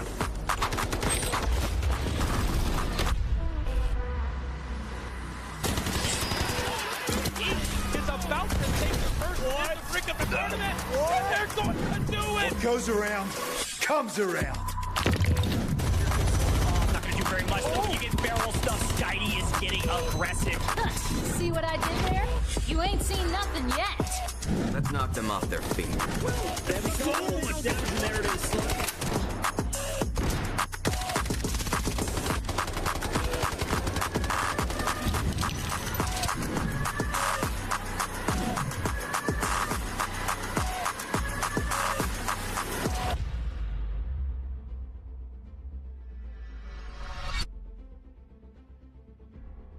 Welcome back to the Delta Force Rise series. Day number 2 is coming in pretty hot so far. We're getting ready to hop straight into round number 3. But first things first, of course, we're going to have to take a look at who's sitting at the top of the board at the end of round number 2. And of course, it's none other than the side of Genius, walking away with 15 glorious squad points. And of course, that Mandel Brick decode. But this is where things get exciting, right? Because we are now going to be packing quite a bit of heat into our final eco round. Oh yeah, 100%. We kind of saw this leaderboard as well after Zero Dam. We had, was it 4 teams on 1 or less kills, and now you can kind of see it's been evenly distributed amongst that leaderboard. So I feel like Zero Dam, all of our teams are kind of warming up, getting used to, you know, the conditions of the game and how it was going to be going down. Game 2, everybody kind of came to play. They were all kind of in the mix, fighting for the mana brick, fighting each other. Of course, at the end of everything, Genius came out on top, and I think the thing for me that looks the best for Team Genius right now is that they are actually the team that has the most amount of kill points. They have been the ones kind of playing the best throughout this competition so far. On the back of them, obviously getting that mana brick, they also have the most amount of squad points. So in general, team is just playing very, very well. But so are MBA right now and team number 1 and Fnatic for that, right? They're not too many points behind the side of Team Genius, but again, I would have loved to have seen Team NBA kind of make something happen on Brackish with that mana brick. They were the first team to kind of initially pick it up. They felt like they just got a little bit of stuck. They feel like they couldn't make it over to a decoding station, which is all right because, again, we'll return to those mana brick rounds in game number 4. But for now, we're going over to the Tide Prison. I feel like it's going to play completely differently than how we just saw everything kind of pan out on Brackish. DK kind of asked me, he was like, Vivid, like, how do you think Tide Prison is going to go? And I was like, well, listen, if we saw Zero Dam play very, very passive and kind of wait until there was like 5 minutes remaining on that map for any action, any fights to kind of really go down, Tide Prison is the map that usually plays the slowest. So the fact that we already saw Zero Dam go pretty slow, I feel like groups C and D, these guys in the lobby, we might see Tide Prison play extremely slow. I wouldn't be surprised if, again, we see another slow map here. Yeah, I mean, and that's what we got to be looking out for to see exactly what the decisions are going to be through from our squads. And I mean, ideally, right, you want to try and find as much as you can stepping onto Tide Prison. This is the last eco round, the last time to make up as much bank as you can find here. So you got to play a little bit of that cat and mouse game to see if you are going to be the team to get up to the top. But of course, first things first, though, we're going to have to take a look and see what the operator loadout is going to be coming in onto this, right? Because usually this is where you like to play a little bit of that Nox, a little bit of the Hack Claw as well, right? That it really helps you in that kind of close quarters positions that you are going to be finding yourself here. Yeah, I cannot wait to see the breakdown here for some of the operators. Usually Nox combined with Hacklaw, usually combined with like Gizmo a lot of the times. Sometimes we do see double Nox. I am actually getting a little bit of a sneak peek over here. Our players have jumped up into Tide Prison. We're going to be jumping in ourselves here in just a moment. But there is one thing that is actually standing out to me right now, DK, on this Tide Prison. The way it's kind of panned out in terms of the operator picks. I'm just going to go ahead and spoil it before we even see it here on screen. Team NBA, their comp looks very, very weird for a Tide Prison map. They've got a Raptor and double Alluru. Yeah, I agree with you. That looks pretty weird, right? I mean, maybe there's a meta that they know of that we've not seen just yet, but it's going to be interesting to see what they can make with that. In the meantime, of course, looking over onto the side of the Fanatics here, they also have a double operator setup, but that is going to be that double Nox coming through for them, and they're not the only squad. We do see the players there. FPOV also going for double Nox. Yeah, cool to see. By the way, Team Genius, again, our team in first place, they have already secured a mana brick. They found a super computing unit, supercomputer there. That's why their profits are all the way up to 2 mil already. We can see Blake is kind of continuing on his streak of finding reds throughout this competition as he went ahead and picked up a Gazelle. Chins is going to be finding a Rolex. We'll have to see if Enter can kind of follow suit here. He's going to be looting a safe right there, and not as lucky as some of our other members. Let's go ahead and take a look at the breakdown here for some of the armors. Hannah actually opting to bring in another one of those golden armors. Interesting play indeed coming through from them, but you can see the rest of the loadout is still pretty much on the purples, right? Purple ammo, purple armor. So they are going to be saving a lot of the utility coming into that round number 4. So I'm expecting to see a lot more gold ammo, especially coming through once we hit round number 4. Oh but my for the time gosh. being, Hannah again coming through with a little bit of that insane pickup, again hitting the 2 mil reds. Yeah, this is crazy right now. I mean, Team Genius, again, they were the team that I mentioned. They found the supercomputer. That's a 3x3. One of the members of Team Genius, they're going to be filling up their 3x3 with that supercomputer. They've also now found a carbon fiber, another 2 mil, that is going to be completely safe. Is that a cloud array? Oh my goodness. I don't think I've ever seen one of those found in competition. That is a crazy find. A pretty rare red for the side of Obsessed. Unfortunately, it's not going to be worth 2 mil like some of the other reds we have seen been found so far, but that ground spawn, the cloud array server there, is very unique. I didn't even know that was a ground spawn. I've run through that area, that room so often, and I have never looked on that shelf. So I'm learning a couple things here today. Yeah, I mean, when you know, right? And now we know where it could be spawning. So curious to see if you could find one of those in pubs. But in the meantime, it is going to be Cook now just staring at a bit of a crown here, pointing it out to the teammates. We do see a few of those gold bars being picked up, and it does seem like number 1 is on it, and another one coming in. Oh my goodness. Guys, that is our 3rd carbon fiber of the day so far. We saw Blake pick one up on Zero Dam earlier on. Now we've seen a couple picked up here on Tide Prison as well. Listen, sometimes we have seen in the past, Tide Prison has gone this way, where all of the teams kind of opt to go ahead and loot. And yeah, we've seen reds found before, but this has been kind of crazy. There are reds just raining from the sky right now on this Tide Prison specifically. All of our teams are kind of getting into the mix. Well, I shouldn't say all of them. We kind of see AGT and MBA towards the bottom of the profit leaderboard. Unfortunately for them, but for the other 4 teams, man, they are finding so many. Yeah, they're having no difficulty whatsoever. But of course, the big question is, can they fit all of those in their bags, right? Get those into their safe boxes and successfully leave with them. In the meantime, it's going to be AGT and Fnatic just creeping up on each other, getting ready for a bit of a showdown. And unfortunately for Fnatic, right, this could be the point where they could be losing a little bit of those profits if they've not been able to secure them up just yet. You see the trigger discipline coming through here from Yoko as well. Beautiful play on towards Raid Bull. Does back quite a bit of a punch. Now it's going to be Bane getting hit. As it's going to be a full send coming through now from the AGT side. Yeah, great job from Yako right there. He was on an incredible flank on the back foot of popping that Noxel a little bit earlier on. He landed some of the initial shots. A sliver of HP was kind of left right there, but the disc from him is going to go ahead and do finishing work.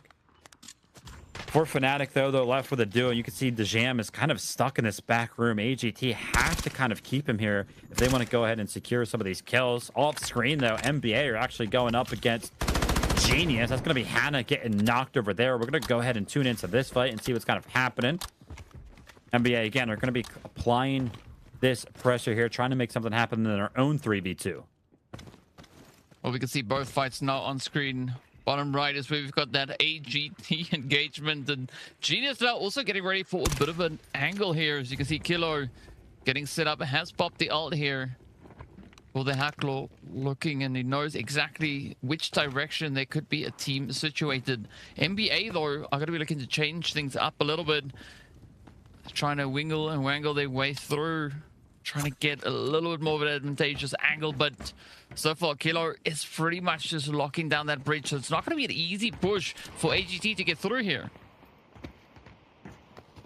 Yeah, they might be pretty content with just picking up Raid Bull's body here, looting it, and trying to see if they can kind of make anything happen on the back foot of that. And as we can see, our teams did a great job of looting pretty much the entirety of the map, as the reds on the right side of the screen have kind of stopped flowing in now.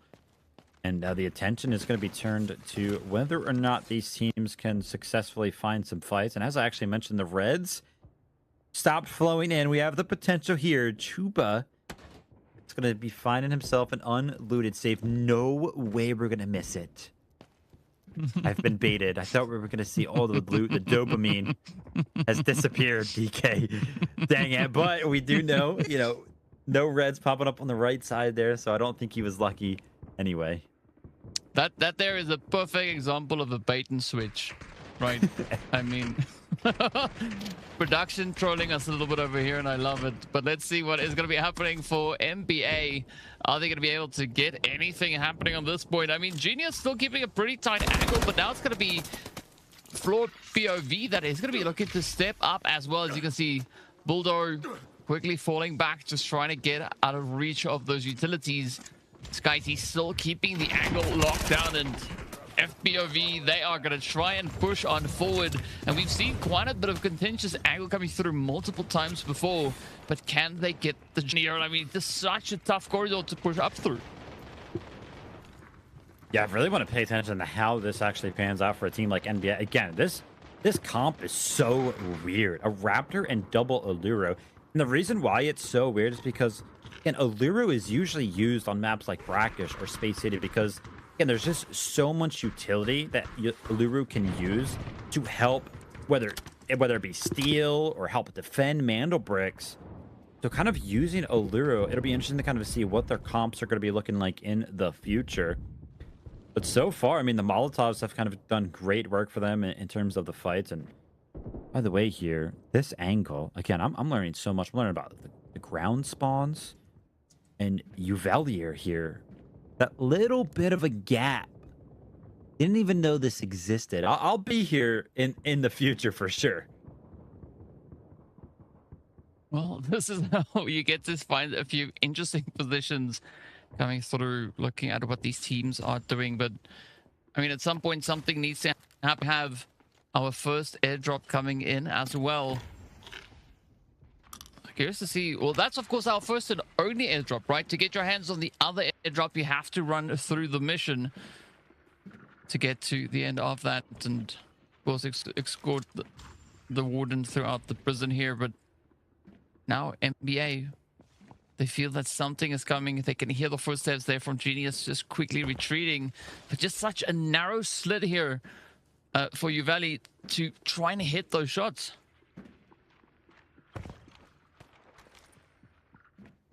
Yeah, remember, I mean, Team Genius are probably not going to go ahead and progress through this corridor just simply based on the fact that they're a duo right now.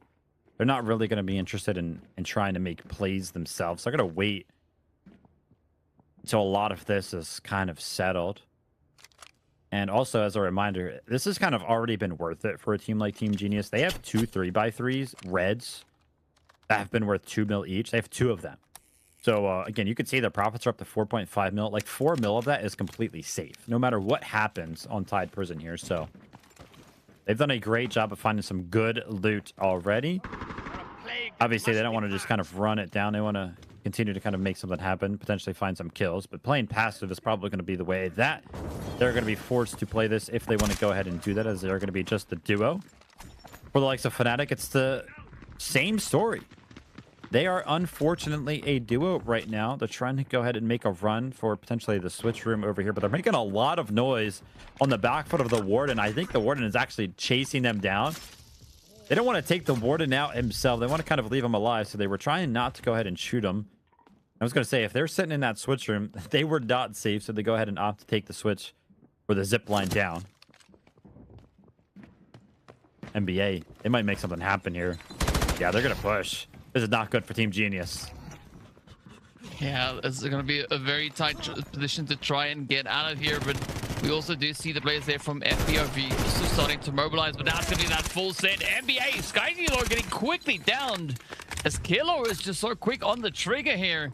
And this is going to be an absolutely essential position coming through for the side of Genius, right? If they can just sustain the position, this could buy them a bit of time. Whoa. But unfortunately, with the incendiaries coming out, it is not looking very hopeful now. You know what it was? It was actually the flank from FPOV. The pressure was kind of in from a different angle. So he tried to make something happen on the hack wall, and the only way he kind of saw fit was to kind of jump down to the staircase. But now for the side of FPOV, they have a lot of opportunity here. They're going to be seeing a weak NBA in front of them, who's going to be just a duo, and then below them is going to be Chins as a solo. So they have the big numbers advantage right now. But can they actually make anything happen? They would love to actually have those Nox discs available right now, because if they were able to throw them into that room, they would assuredly get so much value. And the fact that they have double Nox means that they can combine both of the discs at the same exact time.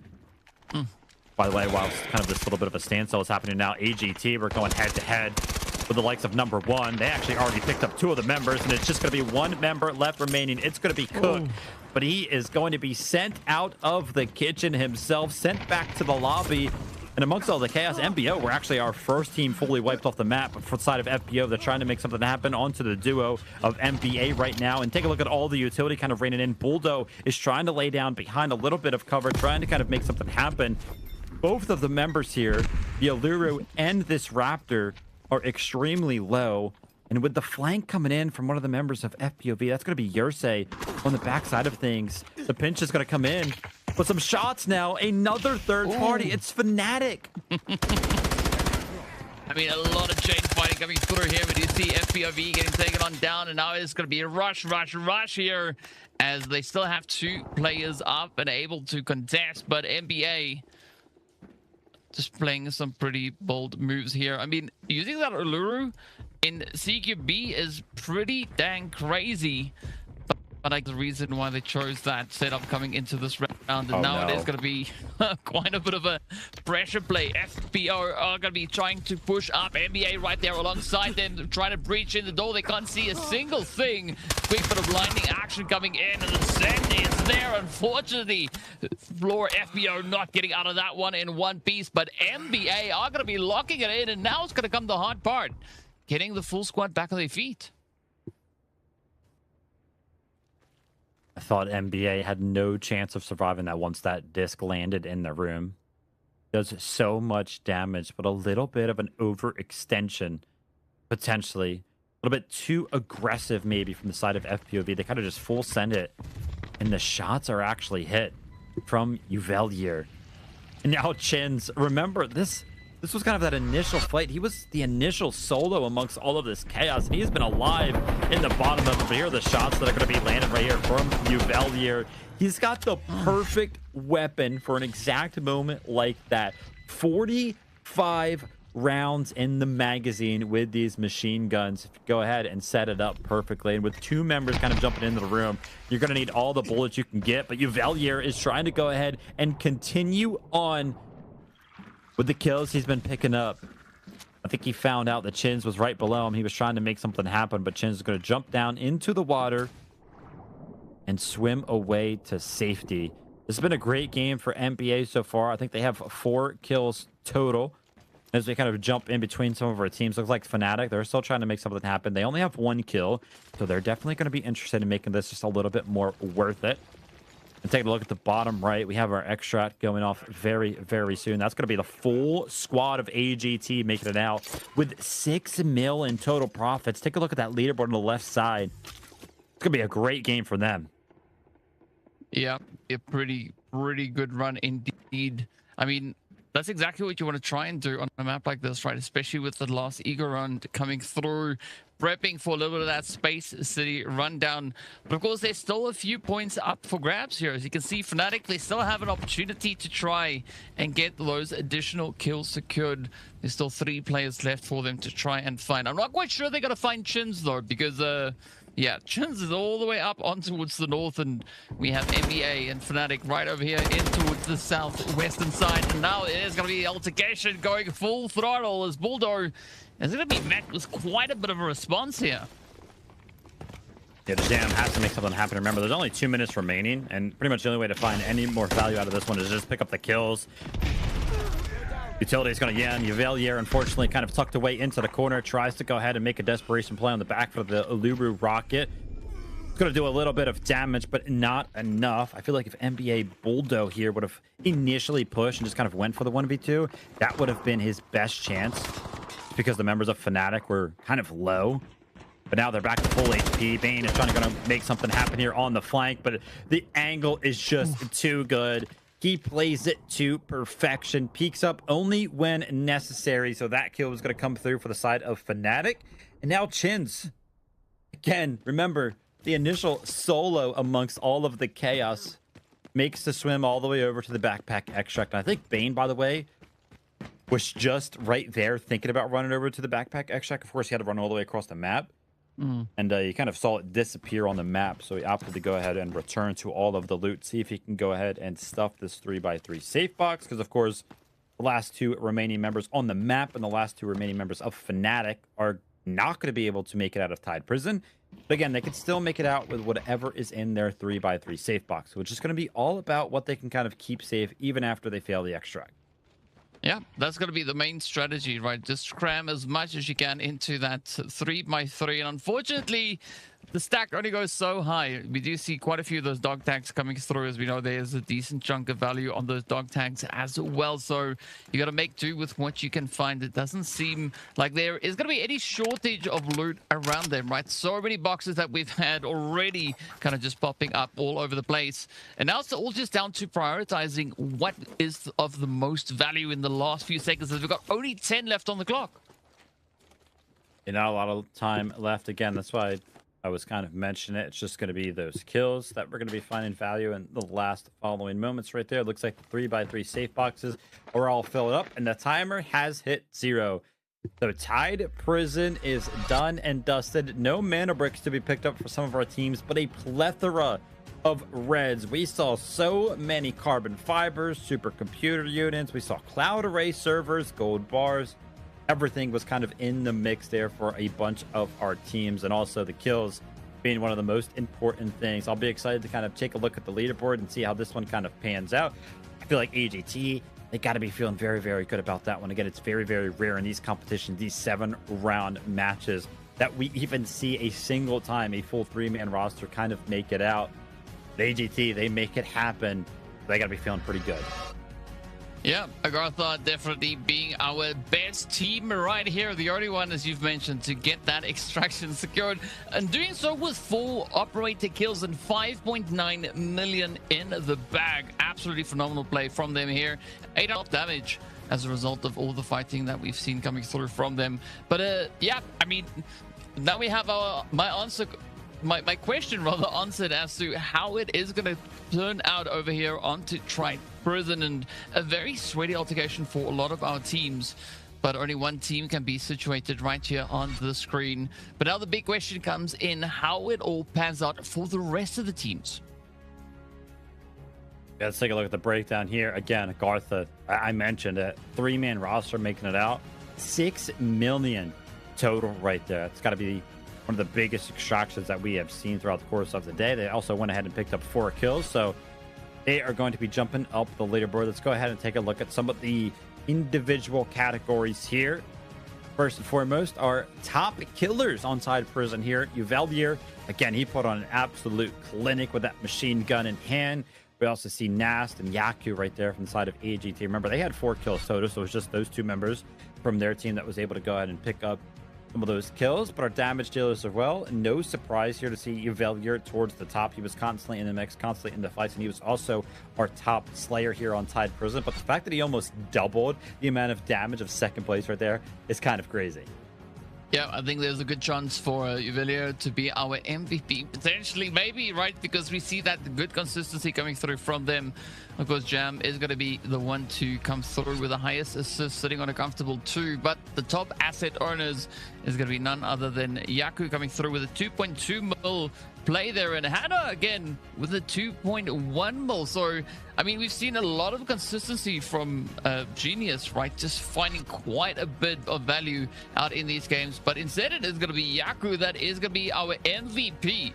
2 operator kills, a decent chunk of damage, and of course 2.2 million assets gained in this past round. Yeah, I think you were kind of expecting this one to be denoted by some of the kills, but I think the assets gain there was going to be a big boon for Yaku, being one of our only members to actually make it out of Tide Prison. But that's going to be it with some of those economy rounds. We're going to be jumping into the Mana Bricks exclusively as we go ahead and prepare for game number 4. I'm excited for it. Yeah, and of course, be sure to hit on all the socials for Delta Force itself. You did see the link pop up as well. If you go in there, there's this very exciting esports tab that is added in as well. And if you're watching on Twitch, you can see it in the panels down below. There's one labeled EMEA, the other one is labeled Americas. If you click on those, it will take you right into the Rise series. So be sure to check that out. And in the meantime, while you do that, we are going to be heading off into break. So we'll see you on the other side. Two members, now the odds are in their favor, 2v1. Everything getting spanned away, and MT getting a little solo. Hang on a second, NL. Look at that, it's an absolute sweat. This. And LG's got it, they're here, lines them up, even through the shot, you're enough. The last remaining 3 BOB, they find 2 instant knocks, and Elm's gonna be hopping off that.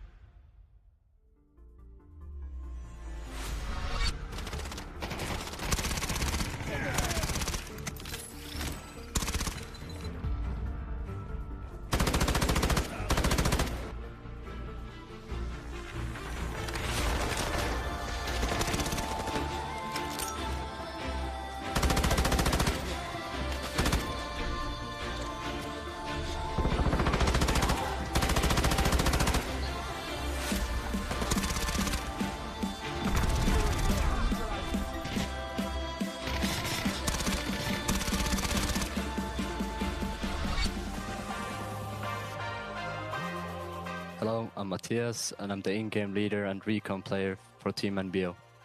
Well, I saw Delta Force on Steam, then I checked it out on Twitch and saw that it was free to play, so I gave it a try, and I fell in love with the game. Sure, so we have Cook, who's playing support for the team, then we have Enter, whose role is Assault, and they bring to the table exactly what we need to win these games. We have definitely become much more confident in our plays, and early on we had some hesitation, but now we trust the calls we make and execute everything with full confidence. Well, I would say it's our persistence and resilience. You will see that Team NBO never gives up and we fight until the very end. I would definitely say it's those moments where you make a clutch play and you win the round for your team, and also like when you manage to decode a man, we can get closer to match point. Of course, I'm gonna say that we're gonna finish first, and it's gonna be thanks to the preparations and the things that we've done so far to finish high up in the tournament.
I'll get you out of here.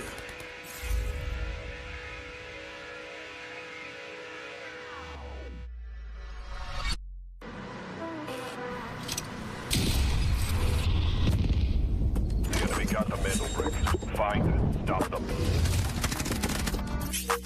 Mantle bricks decoded. Nice work, operator. The time to strike is now. Do not let me down, operator. Decoding has begun. Defend the area.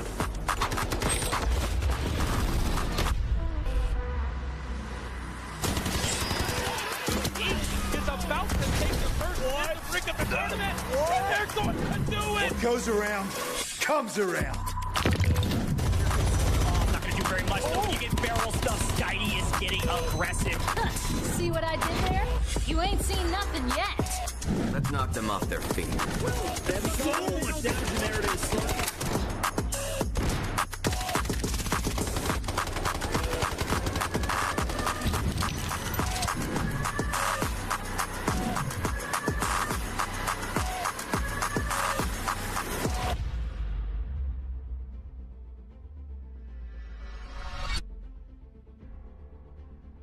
The Delta Force Rise Series Day 2 for EMEA continues as we are getting ready to move over to the hot and spicy Space City that is going to be hitting the screens up next. But of course, Vivid, we got to take a look and see exactly where the teams find themselves after that glorious run over on Tight Prison. Yeah, and this is pretty much what I was kind of expected, an equalization, if you will, of some of the squad points, especially as all of our teams kind of got into the mix. For the side of Team Genius, they were only really helped out by the fact that they picked up a couple of red zones, so they did go ahead and jump up a little bit in terms of the squad points, but everybody else is hot on their heels. Not to worry, though. Team Genius still have that Mando break in tow, so they're going to be our leaders kind of no matter what the squad points look like. NBA have done a great job of kind of keeping themselves towards the top 2 spots of the leaderboard throughout the day. And Agartha right there, remember, they were kind of our best squad coming out of Tied Prison, so they had a great jump in terms of their position up there on the leaderboard. Only a 4-point spread right now between first place and fourth place in terms of those squad points. Again, I want to remind everybody at home, the most important thing on these leaderboards is those Mandel bricks. It's going to be the most valuable point of contention, so the fact that Team Genius have one, they're going to remain in first place if nobody else is able to pick up a mana brick throughout some of these following rounds.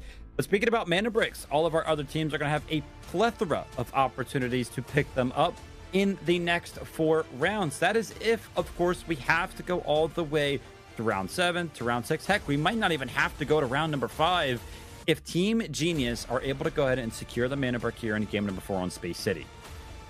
Yeah, that's going to be the main focal point here to see who can get the job done, right? Are we going to have a quick early round 4 finish? Not quite sure, but we'll see what the teams are going to be looking to bring on in. Speaking about what they're going to be bringing in, they need to spawn somewhere, as we did see Fnatic and, of course, the players from NBA getting those T1 spawns in the previous round. Now, moving into Space City, the T1 spawns are going to be going potentially to either Agartha, Genius, Floor, POV, or number 1. So guess to see who's going to be coming in from which direction. Of course, looking at Westgate, that is where things could look to heat up quite early on. Yeah, we'll have to see if some of our teams kind of use those early T1 spawns to kind of just make a dash towards that center of the map, towards that initial spawn point of the mana brick.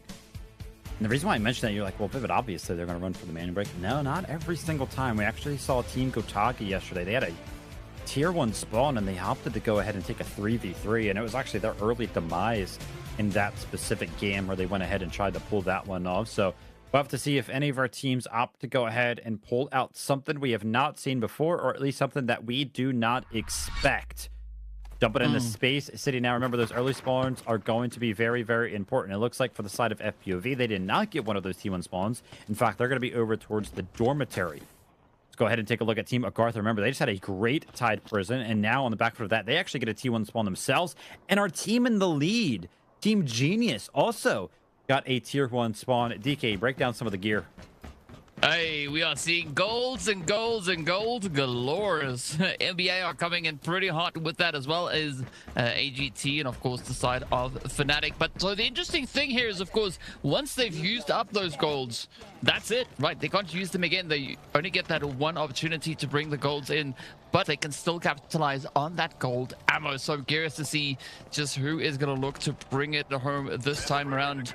But I think especially for Genius, this is a really strong start, getting a quick entry through that west gate. Unfortunately, they're going to be sending it up towards the Mandelbrick. Instead, it could be the Mandelbrick Addict that could be trying their hand at getting that first brick pickup. Yeah, without a Tempest on the side of NBA, this is pretty much their only hope. Remember, these guys picked up the initial brick when it came down to Brackish. Unfortunately for them, Nast here on this angle is going to look to deny this. And he can do it right on the back for his utility, but he also is going to have the lineup of his sight lines. Yvellier is not safe in this smoke at all, because as soon as you go ahead and try to pick up the mana break, you're in a fixed animation. But on the back foot of me saying that, he is actually allotted the time necessary to go ahead and pick that up. So again, I talked about it before. NBA, they picked up the mana brick initially on Brackish, our first mana brick round of the day. When they picked it up, they didn't actually make their way over to the decoding station at all. They couldn't find a rotation in, but this time the decoding station is just a little bit closer. So early on, NBA are going to be having early access to this decoding station, and now the pressure is on for everybody else in the lobby.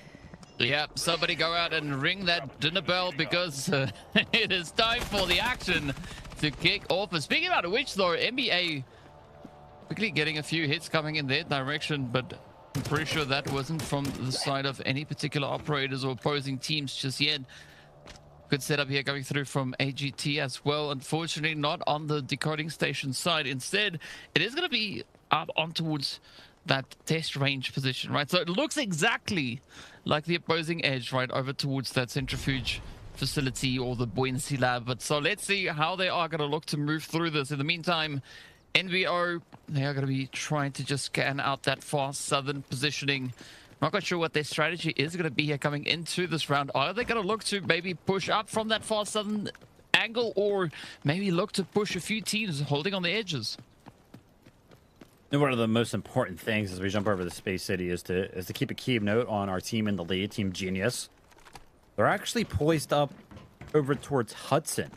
And we saw this play yesterday where some of our teams like to kind of camp out at the Hudson building. And the reason for that is they're actually hoping that somebody on the bridge kind of just takes that zip line across.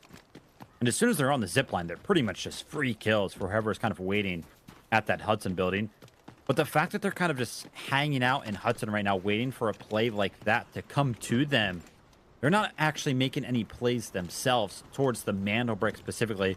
As we take a look at that breakdown, you can see Team Genius, bottom left. The reason why they're important, they're in first place. They already have a Mandelbrick. They could end this one early if they secure another Mandelbrick, but they don't seem necessarily interested in going for that. In fact, none of our teams really seem interested in going for it. Obviously, the side of NBA, they currently have possession over it, but the only team that's really near them at all is Agartha, AGT.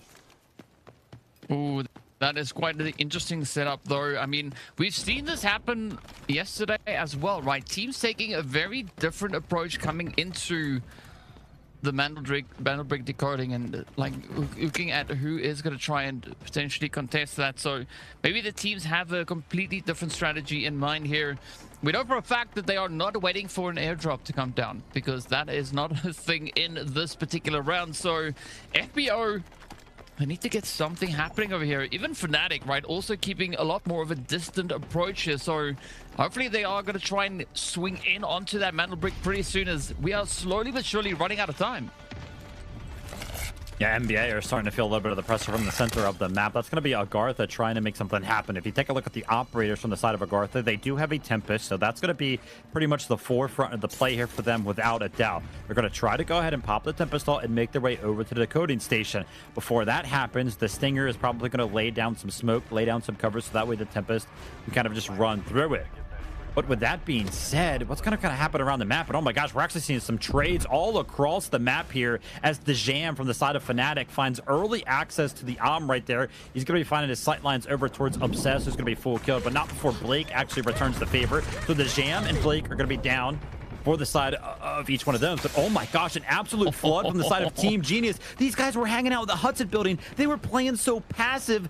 All of a sudden, they just storm the decoding station. They take out the entirety of Team NBA, and now they have control over the Mandelbrick. What just happened in a blink of an eye? We have absolutely flopped everything around. I mean, talk about the squads keeping us on our toes, right? I mean, they are doing everything that, well, I would probably not have assumed them to do.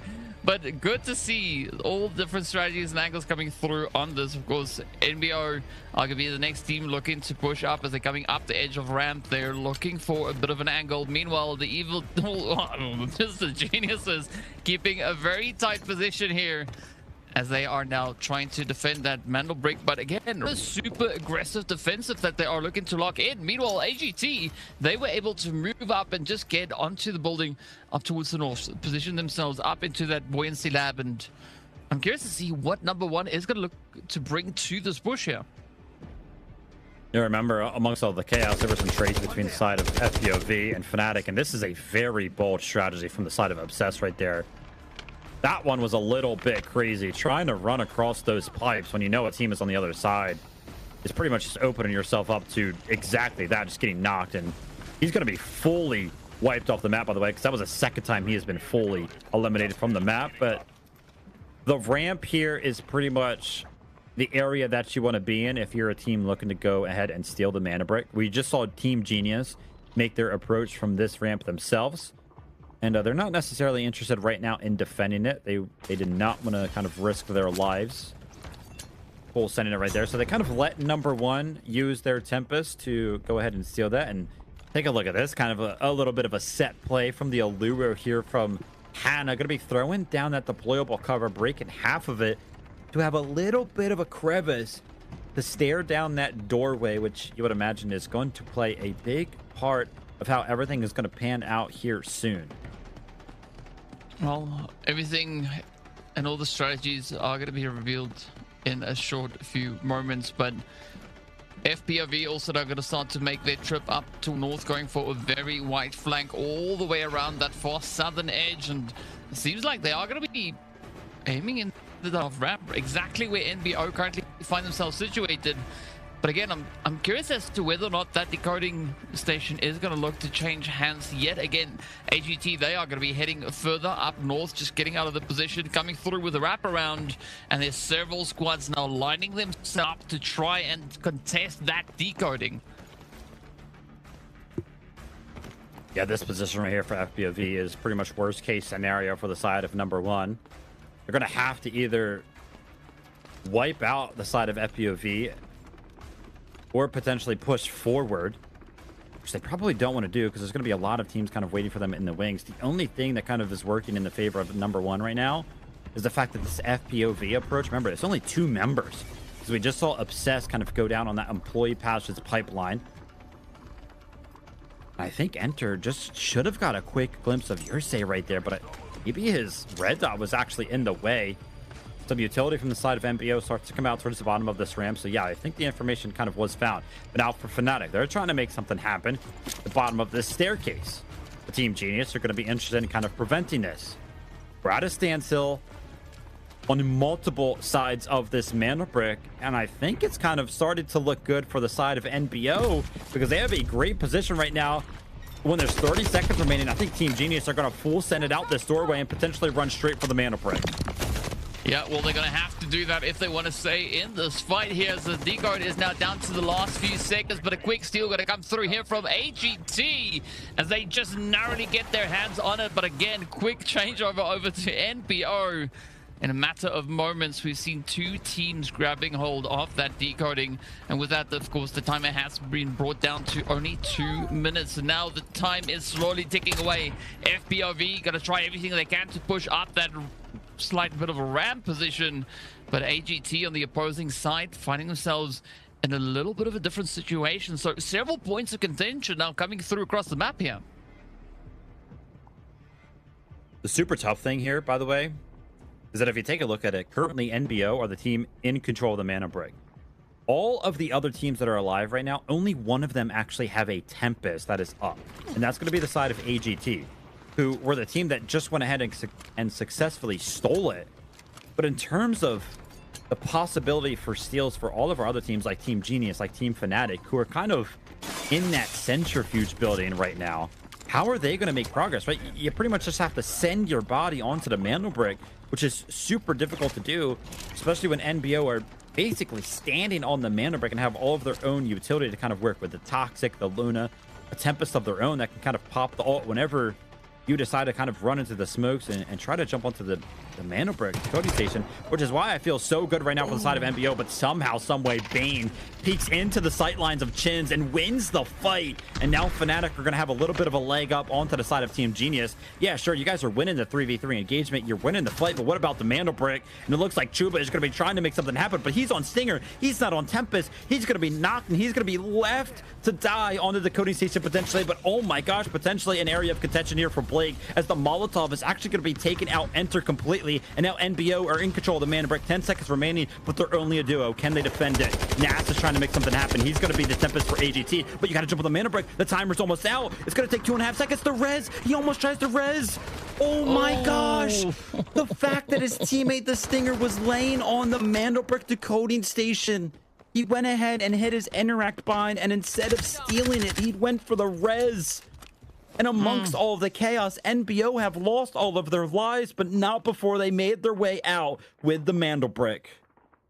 What an insane turn of events we are witnessing right here. I mean, AGT coming so close to getting the steal on that Mandel Brick, but due to just the player being in the way, NBO gets the extracted Mandel Brick secured for themselves instead. And I mean, what an absolute insane round this has turned out to be. But of course, we still have 6 operators left here, and there's still quite a bit of time left for them to get down and sweaty, to get a bit more aggressive. FPOV, this could be their opportunity to secure the points they need to start climbing the overall leaderboard, because as you can see, they only have 10 points in this round. Yeah, the more and more ties we see in the category of the mana bricks, the more and more these kills, these squad points are going to come into play here. It does look like AGT have wisely, in my opinion, actually opted to go ahead and take possession over this bridge. I got to be careful, though, if you are side of FPOV, because Yaku has that marksman rifle in hand with gold bullets loaded. One headshot could potentially be the difference maker here. But the reason why this position is smart from the side of AGT, because they know with 5 minutes remaining, some of these other teams are going to look towards this backpack extract to actually make their way out. It's pretty much going to be the only way that you can make your way out of this Space City game now that our timer is pretty low. So taking this early position means that some of these players might potentially just run right at them, as we do see in the top right, by the way.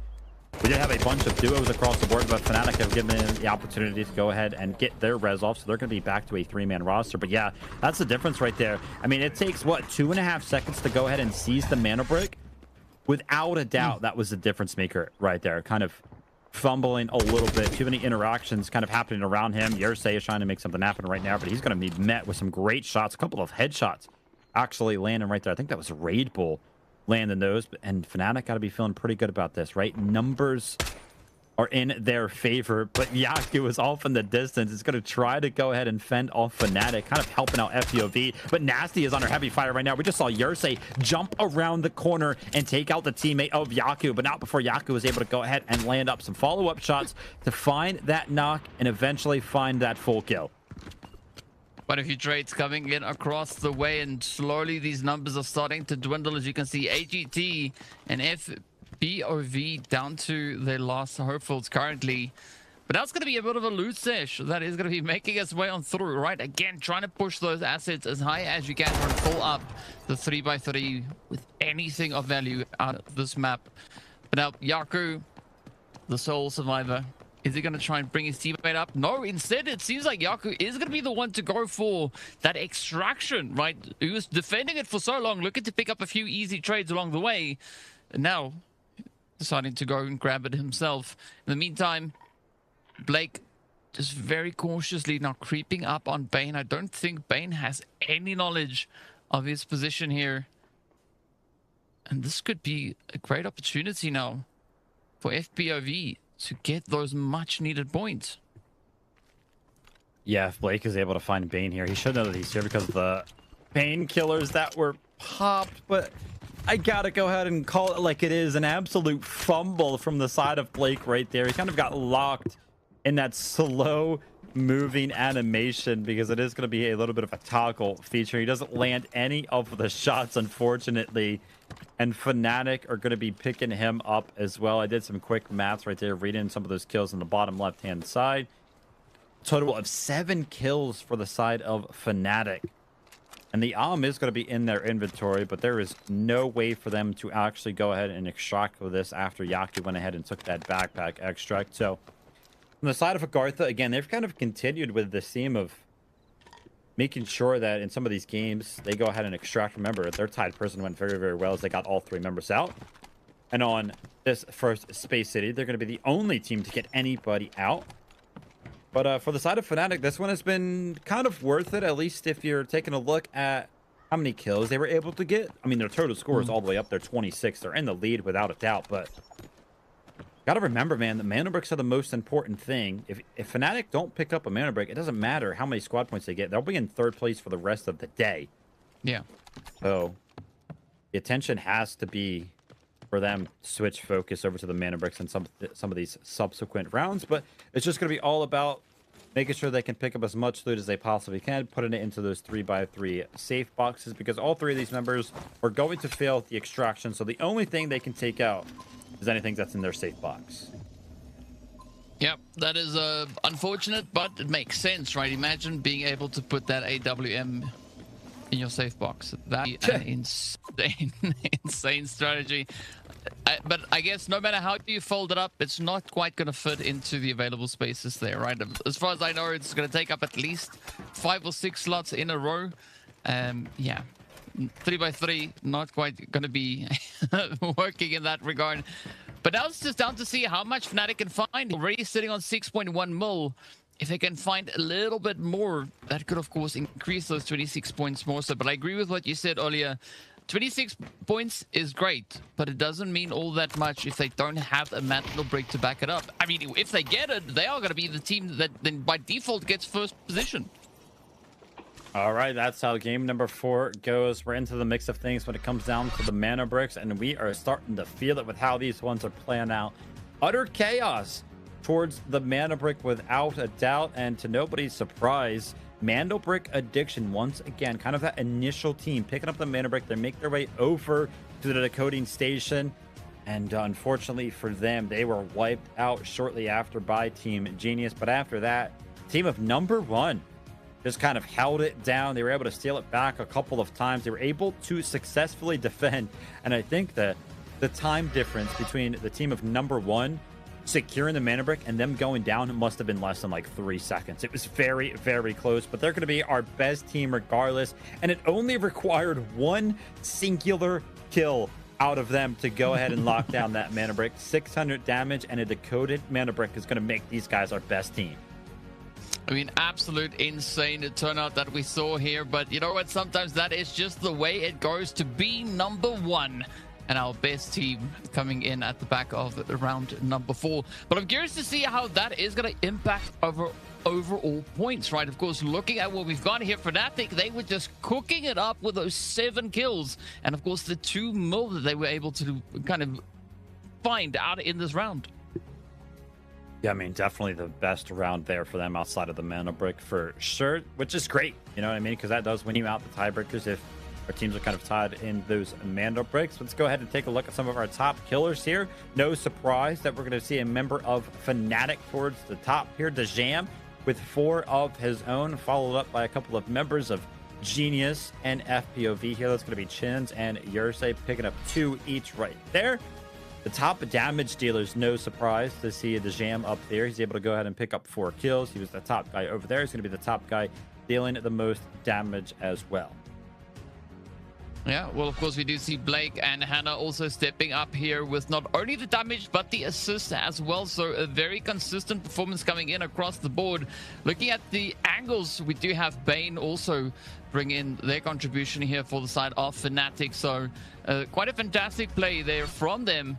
But now It is up to our asset owners. It is going to be Bane walking away with a big majority of it here. 317, well, 713, right? Looking at the numbers in the wrong direction, as Bane is going to be capitalizing on that raid pool and Jam right there alongside him to just help lock it in. But Jam is going to be the one to walk away with the MVP with those 4 operator kills, 721 damage, and of course a decent amount of bank to leave with as well.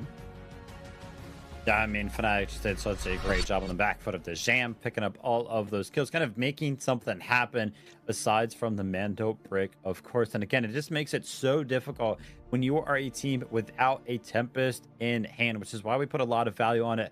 Folks, listen, you got to follow Delta Force _ across all of your socials. And if you want to download it on any platform, PlayDeltaForce.com is accessible on any single platform you can possibly think of. It is a great game. You've seen all of the action here today, and I know it's kind of making you want to try it. But with that being said, listen, we've got 2 teams with a Mando brick each. Are one of them going to be able to end it early? We'll have to see in game number 5. But before we jump into that, a short break. Two members, now the odds are in their favor, 2v1. Everything getting spammed away, and MT getting a little solo. Hang on a second, NL. Look at that, it's an absolute sweat. This. And LG's got to know that they're here. Lines them up, even through the shot, you're enough. The last remaining 3 BOB, they find 2 instant knocks, and Elm's going to be hopping off of that.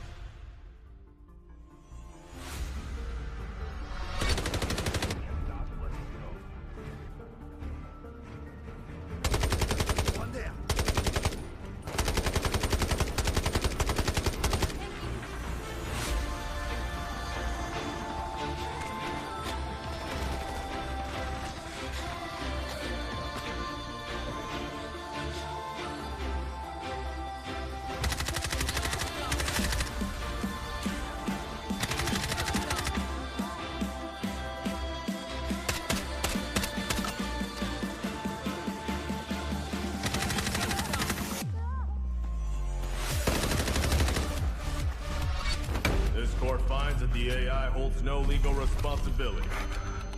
But the data, this doesn't add up. Just do with the AI. Priority. Protect company assets. Valve closed. You destroyed our home! That dream again. Gabriel Mercier, codename N2, role engineer. As a former nuclear facility engineer, N2 was removed from his position following a major incident that escalated into legal proceedings. He later returned to military service and was reassigned to Arctic deployment under CBR and related units. With the originally designated technical specialist unable to fulfill operational requirements, and following assessment review, N2 has been approved as a replacement operator for the subsequent operation. Stun out.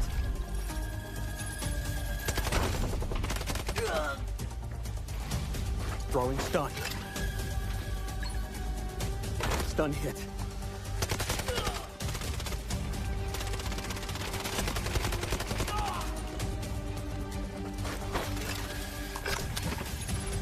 Freeze right there.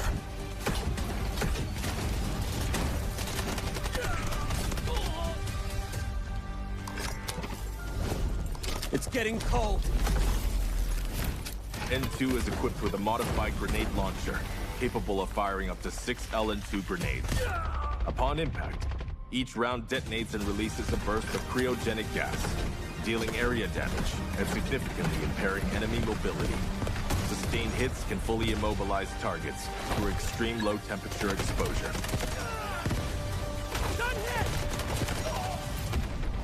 Cold. I can go colder.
work, operator.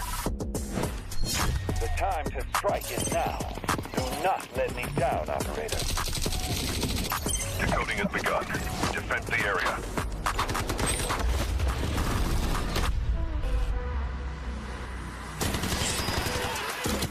Is about to take the first hit to break up the tournament. And they're going to do it. What goes around, comes around.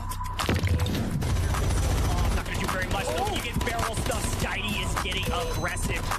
See what I did there? You ain't seen nothing yet. That knocked them off their feet. There we go. There it is.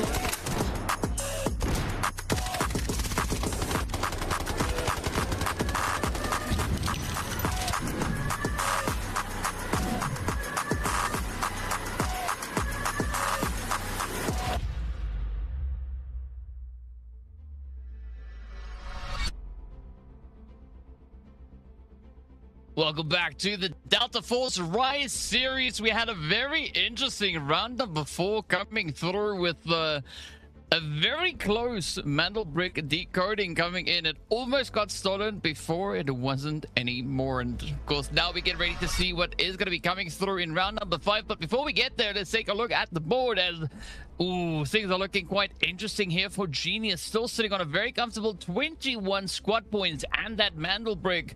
But of course, as we know, right, Fnatic, they've been bringing in quite a bit of heat with 23 total points.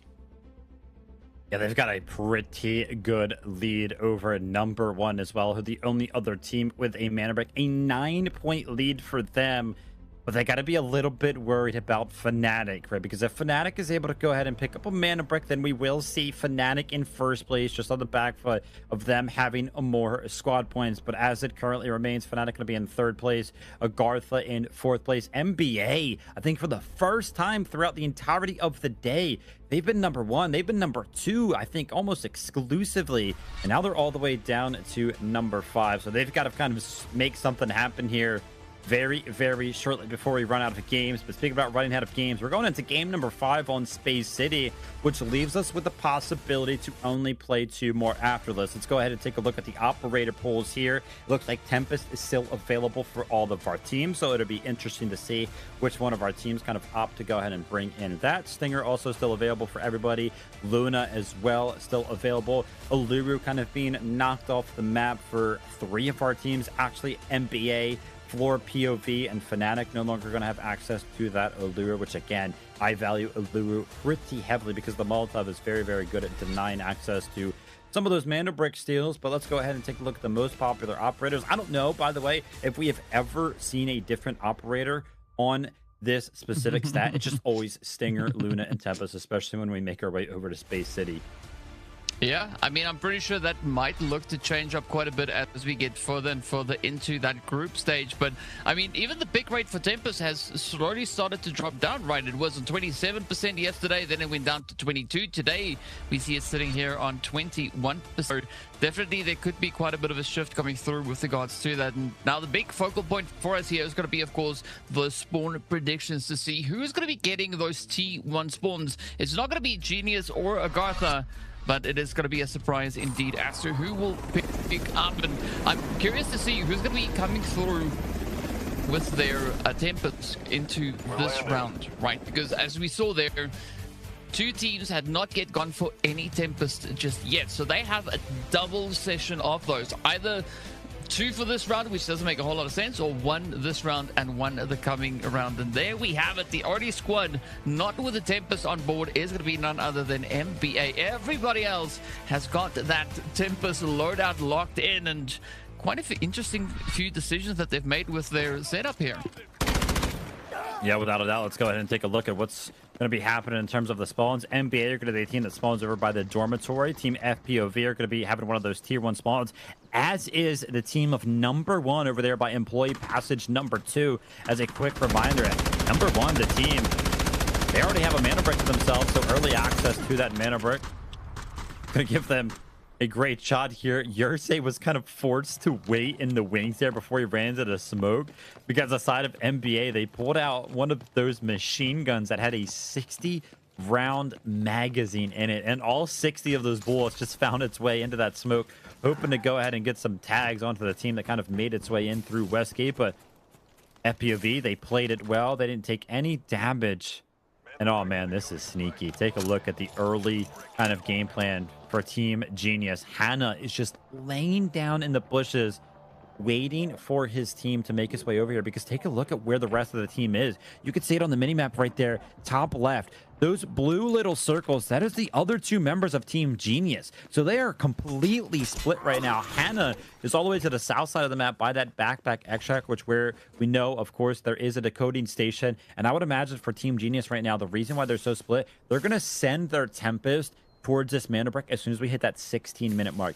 Once we hit that 16-minute mark, that's when all of these Tempests get their ults available. It takes about 2 minutes for that one to go ahead and recharge. So once it's been 2 minutes into the game, all the Tempests are going to be able to go ahead and run towards it. But they're going to hope that Chins is able to go ahead and pull out the Tempest ult, pick up the mana brick, and bring it all the way back to where Hannah is holding down the fort.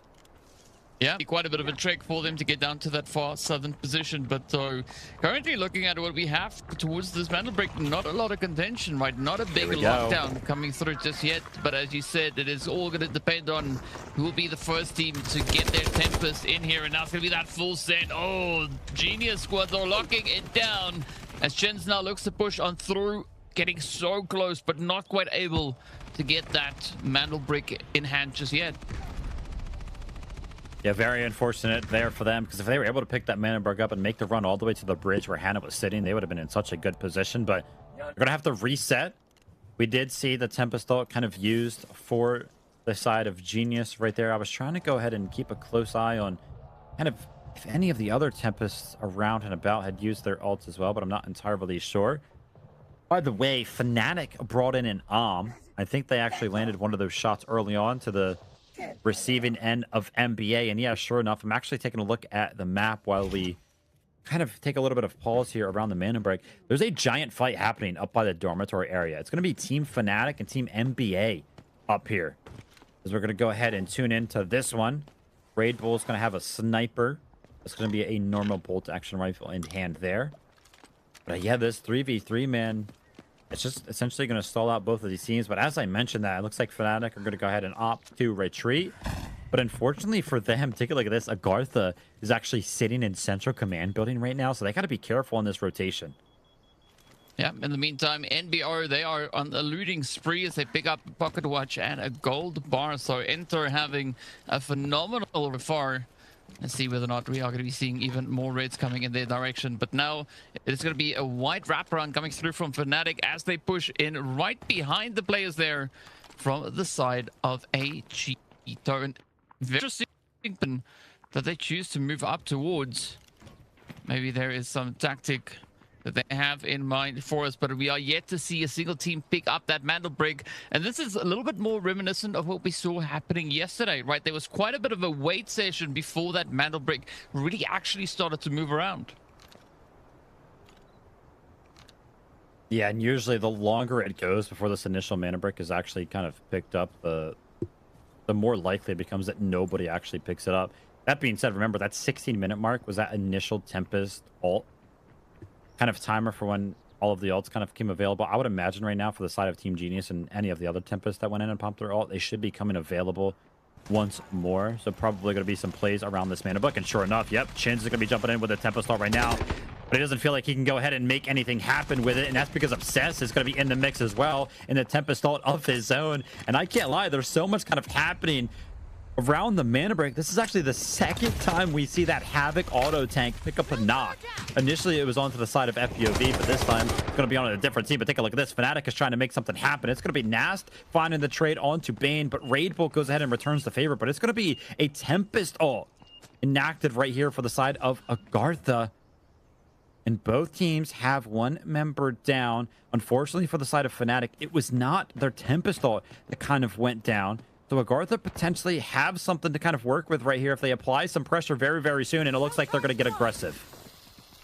Well, aggression is going to be key here. Let's see whether or not they can get the job done. You can try and keep those numbers up and not have your non-Tempest getting taken down. Ooh. But a good shot coming through here from Chuba as he gets to play in with a stinger.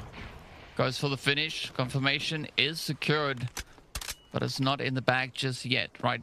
Fnatic going to try everything they can here to try and bounce back. They still have Stinger and Tempest up, so still quite a bit of capability available to them. But how are they going to look to use this? Because again, right now they're just trying to gather enough information to figure out how to get the heck out of this precious spot that they find themselves in. Some great shots from Shuba right there. This is a super tough area for Agartha to go ahead and push. That being said, the Luna recon start can kind of flush Fnatic out very, very easily. Because little areas like that, what's very, very hard about them is all of like the bushes and the grass and everything like that. It's kind of difficult to see to them. But if you have a Luna arrow kind of giving you all of the information, then it's pretty easy to go ahead and see. But for the side of Floor POV, remember, this is a team that is hanging towards the bottom of the leaderboard right now. The pressure is on for these guys. As a quick reminder, at the end of the day, right, this is just a group stage. There's a big group stage leaderboard at the end of the 4 weeks. If you get last place, if you get 6th place on any given day, you get 0 points. So you have to get off the bottom of the leaderboard. But take a look at this. Finally, on the 3rd attempt for the side of Team Genius, on the back foot of their Tempest stall, they get access to the mana brick, and now the dash is going to be in. They're going to try to make the rotation on the southern side of the map. But NBA, they're going to try to go ahead and stop this. They got to go ahead and peek out of this door, which can be dangerous sometimes because remember, Hannah should be off of the distance up on the bridge, trying to provide some covering fire. And you can see the shots are trying to rain in. All of the teams are trying to deny this rotation right now, but it looks good. I think Chins is going to go ahead and make the cross, and he does indeed. But oh no, potential disaster. And over peak, Hannah was trying to go ahead and defend the cross for his 2 teammates, and he gets knocked in the process. But I think with the Toxic in hand and no pressure being found on the map, I think Klo will be able to go ahead and find the reset here. But almost a big mistake. Team Genius, they've got control over the mana brick. Yeah, a little bit of hard work goes a long way. And I mean, that clutch up coming through here from Kilo is definitely going to help bring Hannah back into the swing of things so they can get that defense set up yet again. And I mean, this of course opens a great opportunity for the side of NBA to capitalize on that opening as they now start to wrap around that far southwestern side. But they have been spotted out, right? FPOV keeping a pretty tight angle on them, so it's not going to be a very easy push if they are trying to get themselves in an angle where they could maybe look to disrupt that decode. But there's still quite a lot of time left on the clock, so I don't expect the teams necessarily to look to do all too much just yet. Very difficult for any of our teams to kind of make their way over to this decoding station. And the reason for that being is because you would love to just kind of run straight at it. But if you run straight at it, you got to imagine there's going to be other teams kind of interested in doing the same thing. So all of the teams that are now responsible for stopping Team Genius have to kind of work around one another, right? Because they don't want to get caught into a fight with each other, because then again, the clock would just run out and Team Genius would kind of get the mana break for free. So you have to kind of find a way to rotate in without being disrupted or disrupting any of the other teams that are also kind of trying to do the same thing. So it's a little bit of a weird dynamic, which is why this decoding station is so good to kind of make your initial approach to. So in a sense, it forces a little bit of a synergistic approach to come through from our respective teams. But it does seem like number one are able to kind of sneak their way through over on towards the eastern approach here. As you can see them just off of the distance coming through that passageway. But they have been found, right? You can see Chins really good work here, knowing exactly which way to look around. And I like this position from Chins, especially coming through on the defensive side, right? If anything happens, he can just pop that ult out, run forward, clean it out, and quickly fall back into a slightly more secure position. But up comes the send now from the side of NBA as they start their zipline work. They have been spotted out by Hannah, and again, good strategic positioning coming through from Hannah. A lot of teams are starting to make their approach here. Remember, it takes a little bit of time, but they will get into positions to where they can potentially contest. The big question is going to be which one of our teams is going to get the closest, which one of our teams is going to get in range of the mana brick station for their Tempest ults.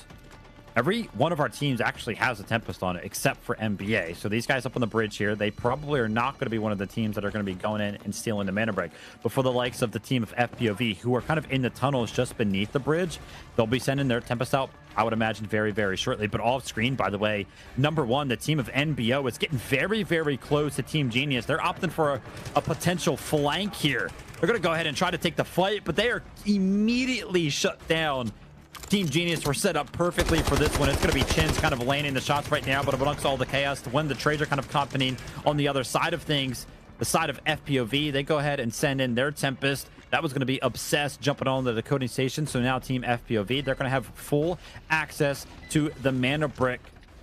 A little bit of a reset required for the side of Team Genius as one of their members kind of went down amongst all the trades.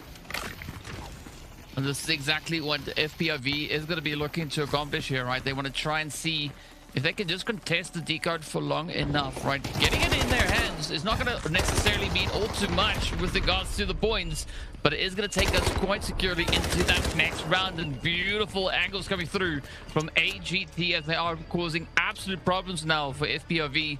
Fortunately, they still have their stinger up, so the reses are going to come through quite quickly. This is now the opportunity for Genius to try and figure out a different approach. They've already been able to find a few hits over on towards NBO, but down in the underground, things are getting pretty sweaty. As you can see, AGT just trying to double down on the aggression here. Remember, our two teams right now that both have a mana brick each are going head to head on the backside of the backpack extract. And take a look at this. Chins finds Enter right there, but he also is going to be getting knocked, but that's fine because that's their Tempest kind of going down. Kilo is trying to make something happen, but you got to be careful. These angles are super, super difficult to deal with. By the way, as a quick note, that third member from the side of NBO, that's the second time he has been fully eliminated, so he cannot be res anymore. This is a now permanent 3v2 situation on the backside of this decoding station. Team Genius versus Team Number One. The only two teams with a mana brick in their current possession. But whilst all this chaos is going on, whilst this little fight is happening over here, Team NBA, a team without a Tempest, actually just jumped onto the coding station, and now they have control of it. Well, this is the kind of setups that we want to see come through. This is NBR now having to work exceptionally hard to even just stay alive. I love the aggression coming through here from Genius, just absolutely relentless in their approach. But Chins needs to be quite cautious, can't overextend this just yet. Quick play coming through there from Hannah, just trying to scout it out a little bit, sending out the Uluru utility, making sure that everything is good to go and helping to just lay down the barrage as Genius now starts their push here, trying to find the angles. They can sense that there is somebody right alongside them, but it's all going to come down to timing. Can they find the position fastest? And now, as you can see, there's a frantic Scarlet coming through here for the side of NBR as they try to get themselves ready. Is going to try everything he can to lock it in. Unfortunately, NBR is not going to be able to sustain any of the damage coming to them. Yeah, great work from the side of Team Genius. They were tired of kind of dealing with those flanks that were kind of coming in for the side of Number One. But remember, because they decided to go ahead and leave this position, NBA very wisely went ahead and just were like, hey, thank you. You guys left this very, very strong position over by the mana break. We'll take it. Now Team NBA are looking like the favorites to go ahead and secure this one. We'll have to see if Team Genius can kind of reset very, very shortly and maybe work their way back towards this decoding station. By the way, it's been utter chaos in these tunnels right now. As you can see, Fnatic Raid Bull is trying to make something happen. A disarm comes in, but an angle is not right. Yaku, the back foot of Team Agartha, being very, very good at playing as a three-man roster, kind of swinging the angles in unison right there. They have full control of the underside of the bridge. But take a look at this. Team Genius are trying to make something happen. They're trying to go ahead and push NBA off of the angles that they had previously had possession of, and all of the utility is kind of being traded right now. The Toxical coming in from Team Genius is going to put Yvellier very, very low, but he's not interested in taking the swarms out at all right now. You got to be careful. One shot would have taken him out right there. He's going to be finally taking him out, but take a look at this on the backside of everything. Agartha is getting aggressive. It's going to be Nas finding the first one. It's going to be Yaku finding the second one. But amongst all the chaos, NBA, they win the 3v3. But you got to imagine with so many teams in close proximity, it's not going to be long before the full team of NBA is wiped off the map. Skitey has to stay alive for 15 seconds if he wants to go ahead and keep this mana brick. If he wants to go ahead and seize the mana brick, Team Genius, you guys got to do something. There's only 10 seconds remaining. But take a look at this. 4POV, they're on the other side of things. They're trying to take out Team Genius as well. well, but Skitey goes down and the decoding has been interrupted. Team Genius, amongst all of the chaos, are the only 3-man roster remaining, but they got to get to the Mini Brick soon because take a look at the match timer. There's only 2 minutes remaining. I'm not even sure personally, DK, what the actual decoding timer is. Did it make its way all the way down to 90 seconds, or is it going to take 2 minutes to decode it?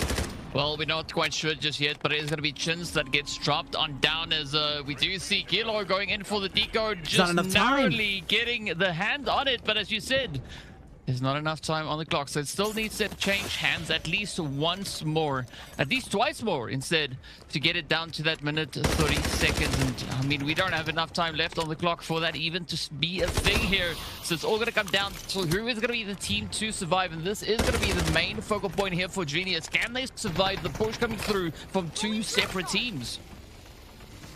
Red Bull's trying to make something happen with these disarms, but he has no idea where any of the members of Genius are. And oh my gosh, an incredible quick peek there from Glow to go ahead and take out the Jam.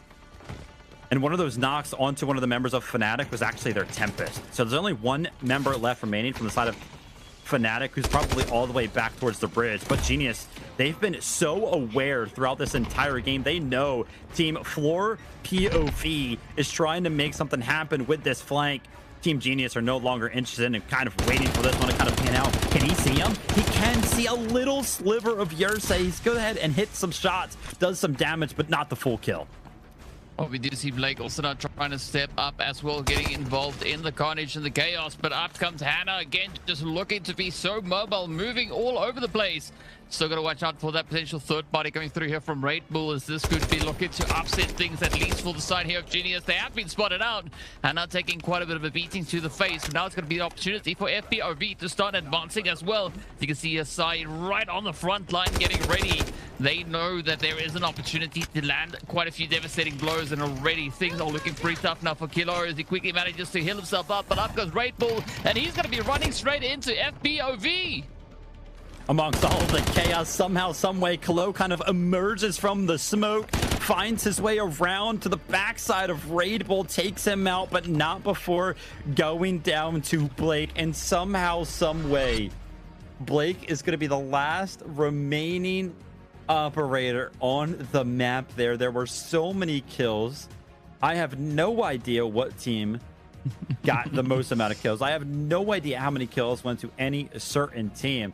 But one thing is for certain, DK, in game number 5 here on Space City, not a single team picked up that mana brick, unfortunately, amongst the absolute carnage that was happening down there on the south side of the map. I mean, it was just giant fight. The match timer just got too low. It's crazy to see how this all just panned out here, but it is going to be Genius to be our best team come end of round. It is going to be Kilo, Hannah, and Shins walking away with 9 operator kills, only 251k secured, but an absolute multitude of damage, right? Almost hitting 1800 damage. That is pure insanity, but it makes sense looking at everything that went down over in towards that southern side of the map. I mean, it was brutal, but that's the way that you have to fight if you want to get your hands on those metal bricks. Yeah, without a doubt. I mean, 9 is an incredible number from the side of Team G. Just remember, this is a team that already has a mana brick, so they are going to soar above number 1, who are the only other team with a current mana brick. We'll take a look at that leaderboard in just a little while, but for the side of Agartha, again, 5 kills for them. That's pretty good. Team of NBA, we kind of saw them getting into the mix there. They looked like they were the team that was going to go ahead and secure the mana brick, but unfortunately for Skitey, he was 10 seconds away. If he could have just lived for 10 more seconds, I think they would have potentially went ahead and secured that mana brick. But let's go ahead and take a look at some of the individual performances for some of our players. And to nobody's surprise, there's going to be a couple of members of Team Genius up there. Hannah and Kalo, first and second place. Yeah, absolutely exciting things here for them. And of course, it still continues to be the same as we head over on towards our top damage dealers. Hannah holding a very strong presence right here.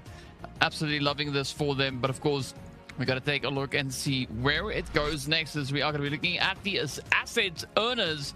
And of course, Enter a Name is going to be the one to lead the board here with 537.6k. So not an excessive amount of loot has been found in this round. But of course, looking back at all the engagements and fights that we saw, it makes a whole lot of sense. But Vivid, take us through the player stats. Yes, there's going to be a little bit of a head-to-head here between Bake and Kalo. You can see operator kills over there, just a single one, but Kalo was able to pick up 3. He's going to be second on that leaderboard there. Damage went towards the way of Kalo as well. I mean, yeah, pretty much across the board, you can see Kalo just had more damage, just had more kills there. But the MVP of game number 5 on Space City, to nobody's surprise, Hannah just simply had the most amount of kills, just simply had the most amount of damage, and as a result, the most valuable player. Yeah, I mean, Genius, they've been pretty dang consistent here today across the board. Hannah just showcasing the capabilities here once more. But of course, you know, we continuously see points getting raked in. The numbers just starting to climb higher and higher.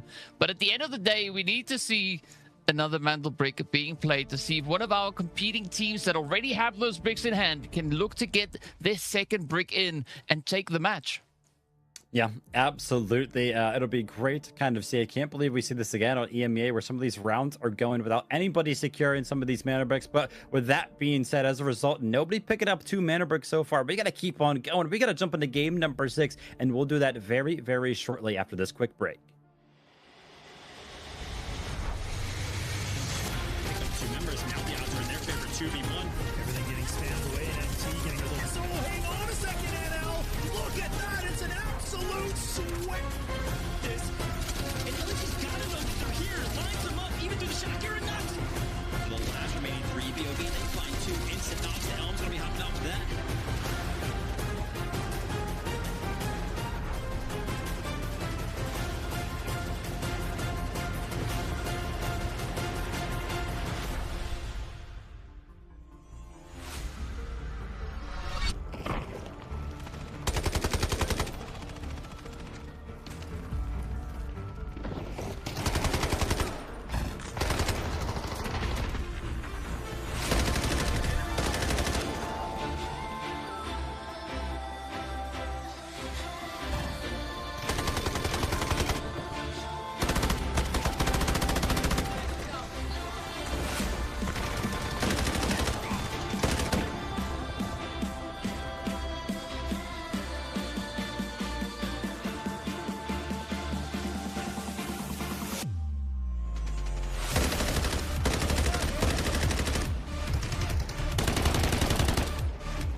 Court finds that the AI holds no legal responsibility. But the data, this doesn't add up. Just do with the AI. Priority. Protect company assets. Valve closed. You destroyed our home! That dream again. Gabriel Mercier, codenamed N2, role engineer. As a former nuclear facility engineer, N2 was removed from his position following a major incident that escalated into legal proceedings. He later returned to military service and was reassigned to Arctic deployment under CBR and related units. With the originally designated technical specialist unable to fulfill operational requirements, and following assessment review, N2 has been approved as a replacement operator for the subsequent operation. Stun out.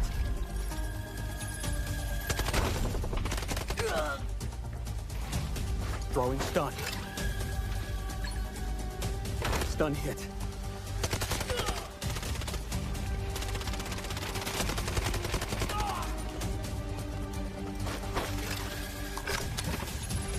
Freeze right there.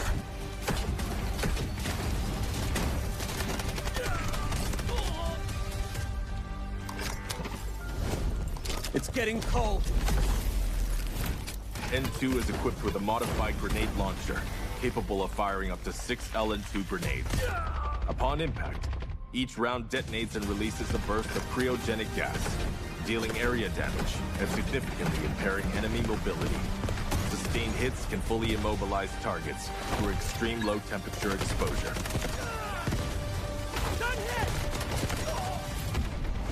Cold. I can go colder.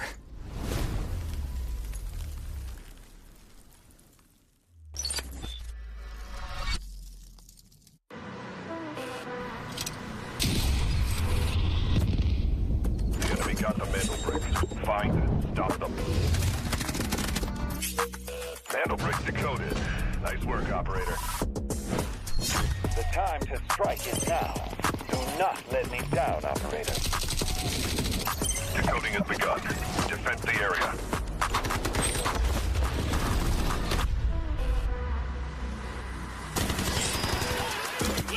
Is about to take the first hit to brick of the tournament, and they're going to do it! What goes around, comes around. Not gonna do very much, though. You get barrel stuff. Skydie is getting aggressive. See what I did there? You ain't seen nothing yet. Let's knock them off their feet. There we go. Much damage, and there it is.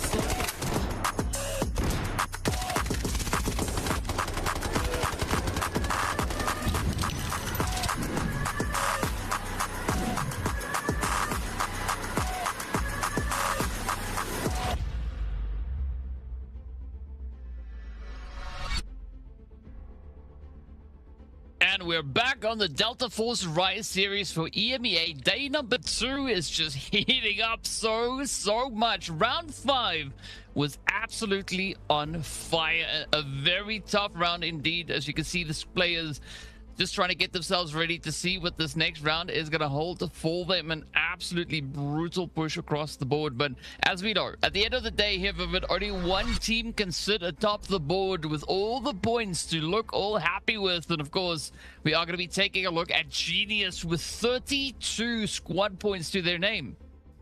Yeah, they're going to be sitting pretty towards the top of the leaderboard without a doubt. You can actually see the only other team with a mana brick, team number 1, are 21 points behind. So Team Genius have got to be feeling pretty good about it. But let's go ahead and talk about it again, right? Fnatic have kind of been sitting in that 3rd spot for quite some time now. They're on 22 points. So still a lot of work for them to be done outside of just a mana brick if they want to go ahead and get that 1st place spot. We're going into round number 6 here on Space City. Only 2 maps kind of remain, 2 opportunities for either the likes of team number 1 or Team Genius to go ahead and end this one early, to go ahead and pick up a 2nd mana brick, but still 2 opportunities for any of our other teams to also join them on that leaderboard of mana bricks right there. And honestly, you know, obviously go ahead and take a look at the predicted spawns here, but we got to talk about it, TK. The strategy here, we kind of saw it yesterday from Team Gotaga when they were in 1st place, when they felt pretty comfortable with the amount of squad points that they had. They no longer remained interested in actually securing a mana brick of their own. They just want to deny it from pretty much everybody else, because remember, if nobody else throughout the rest of the day actually goes ahead and picks up a mana brick, then Team Genius will win. There's no way anybody, especially team number 1, can kind of catch them being 20 points behind in terms of the squad points there. So Team Genius have multiple ways to win, in my opinion here. We'll have to see which one of those 2 strategies they go ahead and decide to employ. Yeah, I mean, that is very true what you said, right? They could win by default, but I mean, there is still that opportunity for number one to get their hands on a Mandel Brick and win, irrespective of the amount of points that Genius has to them, right? So this is going to be quite a high pressure round coming into here. As you can see, the teams, of course, fully out with the gold ammo across the board. Everybody now still holding on to their purples. But we are going to be looking at a little bit of a pressure play now coming through from Genius over on towards that west bridge. Yeah, spawned over by the dormitory area. Not getting early access to that. Of course, NBA being one of these teams that picked up the tier 1 spawn. By the way, Fnatic, that other team that is kind of close in the wings in terms of the squad points, also got another tier 1 spawn. So they're going to be having early access to the center of the map. And Agartha, you can see them, how they are currently positioned here in the building of Buoyancy. Also made their way to the center of the map very, very quickly. So we've got 3 teams kind of in the mix here. Fnatic, NBA, and Team Agartha already towards the center of the map, already towards this initial spawn of the mana brick. That being said, we kind of talked about the operator pool. Now, they were all the way to kind of like the end of this in game number 6. We only actually see 3 teams with a Tempest on their side, so we'll have to see if they can kind of find some value out of it. But for the side of MPA, remember, these guys have constantly found themselves towards this initial Mandel Brick pickup. But I don't think they're going to want to run at it this time, because they could just wait for their Tempest to kind of become active before they go for it. Yeah, so it's all going to be down to timing and kind of strategic positioning as to teams trying to get their hands over onto that Mandel Brick and start this whole bit of chaos all over yet again.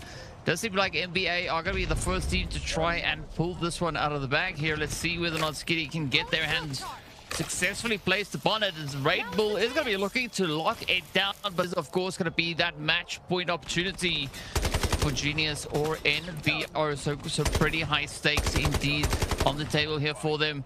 I like this angle going through from Raid Bull, just applying the pressure, making sure that NBA is not going to be able to secure that Mandel Brick just yet. But again, another team can look to set it up, and we are well within that Tempest ulti time.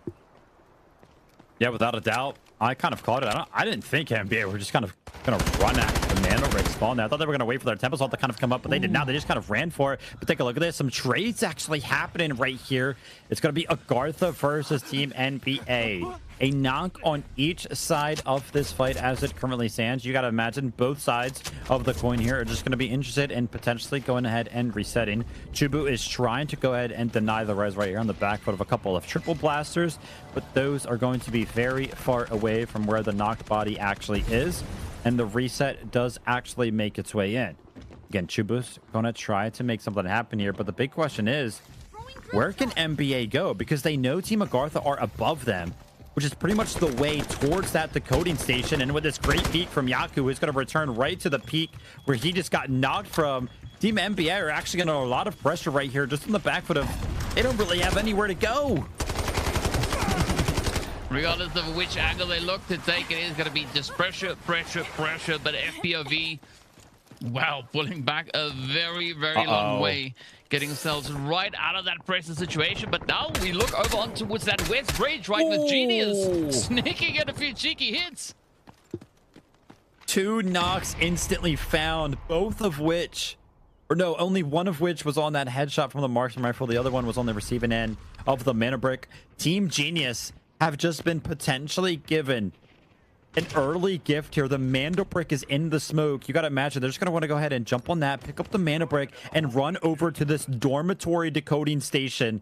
Team Genius were just waiting in the wings. They said, MPA, listen, you guys got nowhere to go in the center of the map. Why don't you come on over to the dormitory building? We're just waiting.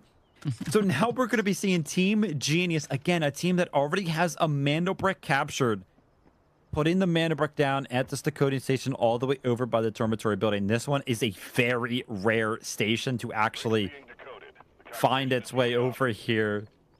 Whether or not any of our teams are even going to know how to handle this one is yet to be kind of answered. This is going to be a crazy one. Very, very unique spot. I mean, first time that I'm seeing it happening over towards the dormitory side. So I just based on what we can see here in the layout in the area, it is going to be quite a difficult one for the teams to have a successful push and charge coming through towards that station. So excited to see what the teams are going to be cooking. But of course, because of that fast shift coming through with the mantle break, a lot of the teams will have to relocate quite a bit here. As you can see, FPRV starting to make their moves. AGT keeping a very cautious approach. But Fnatic and, of course, number one are going to start to make their way over towards that west side. 3 minutes already since they kind of put it in. A minute has passed. So still 3 minutes for any of our teams to kind of do something. But this steal, remember, it's going to be super hard. Because the Tempests that are actually around the map, there's only 3 teams that actually have a Tempest right now. You can see Floor POV is trying to go ahead and get an idea of what the heck happened. He sees a downed body, which is potentially going to call off the push here for the side of FloorPod because they know somebody's knocked right there. But the question for your save right now is, where did he get knocked from, right? The angle, the approach on that western gate door feels very, very scary as Red Bull is going to be receiving some shots from Chins all the way across the map. Remember, Team Genius, they've got that marksman rifle, and there are a lot of open sight lines that are actually required for you to make your way over to this dormitory building. You can see as soon as Yursei kind of peeks around this west gate angle, immediately getting shot. So very big brain strategy being utilized here by the side of Genius, and I think they've got a very fitting name, especially for a position like this. But now it's going to be up to the rest of the lobby to get super creative as to how they're going to get themselves up towards that mantle break. Because if nobody's able to contest it, that is going to be Genius walking away with a double brick. And that is going to be the end of the match. Our timer's getting pretty low right now. You can see at the bottom right of your screen, Team Fnatic, they're trying to make a little bit of a swim play happen. And actually, simultaneously, so is the team of FloorPod. This swimming angle, by the way, is going to give them access to basically where you would spawn if you got that west gate on. You can see where Team FloorPod are actually making their way up to the ground right here. Team Fnatic are going to be very, very close behind them because this is pretty much one of the only platforms where you can actually gain access to this dormitory building. So there might actually be a giant brawl between these two teams that actually ended up swimming, which would be great for Team Genius. Yep. It would be alleviating quite a bit of that pressure coming through, but already Team Genius quick on the reactions there as they've already spotted out the FPRV pushing up right behind them. But now it becomes go time, right, as we do see Fnatic slowly encroaching on FPRV's position. Genius is going to try and lock it down. They've planted that Morse ulti, just making sure that they know exactly which way to look this so that there's no surprises. But FPRV, they've got other things to worry about, right? Fnatic is going to be coming in right behind them. And this is, as you said, right, a glorious opportunity now for the side of Genius. But meanwhile, it is going to be number one looking to push in from that northern approach. They are essentially right on top of Genius. Yeah, this is working out perfectly for the side of Team Genius with these two teams fighting to the south side of them. They don't even have to look to the south. They can fully go ahead and focus their sight lines towards this side of Team NBO. By the way, this is a fight between first and second place, but with only 10 seconds remaining, I mean, this is done. Team Genius have won, right? They have successfully gone ahead and defended this. Sure, it was on the back foot of Team MBA, kind of bringing the mana break directly to them, but they go ahead and plant it. They successfully defend off all of the pushes coming in from some of our teams, and that's going to be Team Genius winning out day number 2 of the group stage. Well, big GG going over to them, but we are far from done here as we still have everybody in this round looking now to fight for points, right? They are going to be fighting for those kills as that is going to help them solidify their total score at the end of the day here. And this is the big opportunity for a team like AGT to just rake in a few more plays. Yes, they are down to 2 players, but the opportunity is available to them. If they can get at least 2, maybe 3 kills, that could put them right on par with what we see NBA and, of course, the players there from FNC having on their side. But it's a bit of a standoff here. FPRV trying to play this one a little bit cautiously, right? With the solo, there's only so much you can do. We can do see SkyT beginning traded up as well. Fortunately, there is an ability to get himself back on his feet. And now it is going to be Genius looking to clean out a house. Yeah, first and second place are pretty much locked in, right? Nobody can knock Genius out of first place, and nobody can knock team number 1 out of second place. And neither one of those teams can kind of gain anything right now. But The kind of fight for third, fourth definitely still matters right here. If you take a look at the left side of your screen, the total scores, how close they are. Just a 5-point spread between third and fifth place right now, which means that this fight between Team Floor, POV, and Fnatic means a great deal, because this will actually open the door for Team NBA to potentially knock Fnatic out of that third place spot, whether or not they can go ahead and pick up a couple of kills here. But then it also opens the door for the side of Team FPOV to potentially go ahead and steal away fifth place from Team Agartha, which would be great, because, by the way, at the end of the day, if you're in last place, you get 0 points towards the group stage. But you're in fifth place, you do go ahead and get 1 point. So those differences do matter the higher and higher you go up the leaderboard. Yeah, at this place, it is good to be the side of Genius or number one, right? Because they are going to be just walking away with so many points at the end of the day here. But it's all now down to, as you said, the rest of the teams. Can FPOV secure those 2 final kills to just get themselves ahead of AGT? That would be such an upset for AGT, but of course they're not in this round anymore, right? They've been completely eliminated, and it's down to the remaining squads and teams to see what they can bring to the field here. We do see NBO now back up to that 3-piece. FPOV also back on a full 3-piece, and this is exactly the kind of pacing for the squad. I mean, there's so much riding on this for them here, and I'm pretty sure they are well aware of that. But it is going to be quite a bit of a tall order, especially now for FPOV to go toe-to-toe with number one. And without a doubt, I mean, it doesn't even matter what happens right now, again, for the side of Team Genius or for the side of NBO. It cannot improve, and they cannot kind of go down the leaderboard as it currently stands. But of course, they're still going to want to go ahead and pick up as many kills as they can, right? Both of these teams want to be as dominant as they possibly can. But again, the pressure should be kind of felt here for our other two teams, NBA and Team FPOV. They have to get these kills if they want to improve themselves up on the leaderboard. And the approach here for the side of NBA, remember, NBA, as it currently stands, are actually in the center of the map. The other 3 teams on the map are all kind of over by this dormitory area. NBA could potentially just play to extract and maybe pick up enough value to kind of put them or give them enough points to take down Fnatic, who are in third place. I'm keeping a close eye on that toe to score on the left side. I just saw it go +1. NBA were on 22. They just went to 23. So only 1 point behind Fnatic right now. Yersei's trying to make something happen. A couple of shots do land, but not enough to go ahead and take out Matthias. But take a look at this. Team Genius have kind of joined the action once more. They're just a duo, but they are in a great position right now. Matthias, he cannot stand up. If he does, I would imagine that Hannah is going to go ahead and find some great shots. But I don't know if Hannah knows that Matthias is actually here. This might work out great for the side of NBO. See if they can get this one in the bag. Enter just trying to keep it nice and quiet, just trying to sneak his way around. Oh, sheesh. Quick put down going through on that one, as the shots just look so dang effortless. But of course, it is going to be Genius looking to see if they can follow up here. FPOV already putting quite a bit of work in on them, and Hannah is now going to be the lone survivor left to see if he can maybe bring his squad mate back into the fight. Obsessed though, just cleaning it up, right? Moving forward, getting those confirmations, and they need 1 more point now to catch up with NBA. Yeah, I was actually kind of tossing this up as FPOV jumping up to 5th place.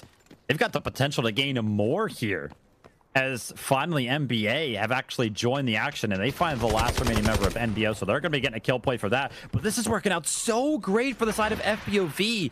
They get another knock. Take a look at the bottom left side of your screen. They're up to 7 kills.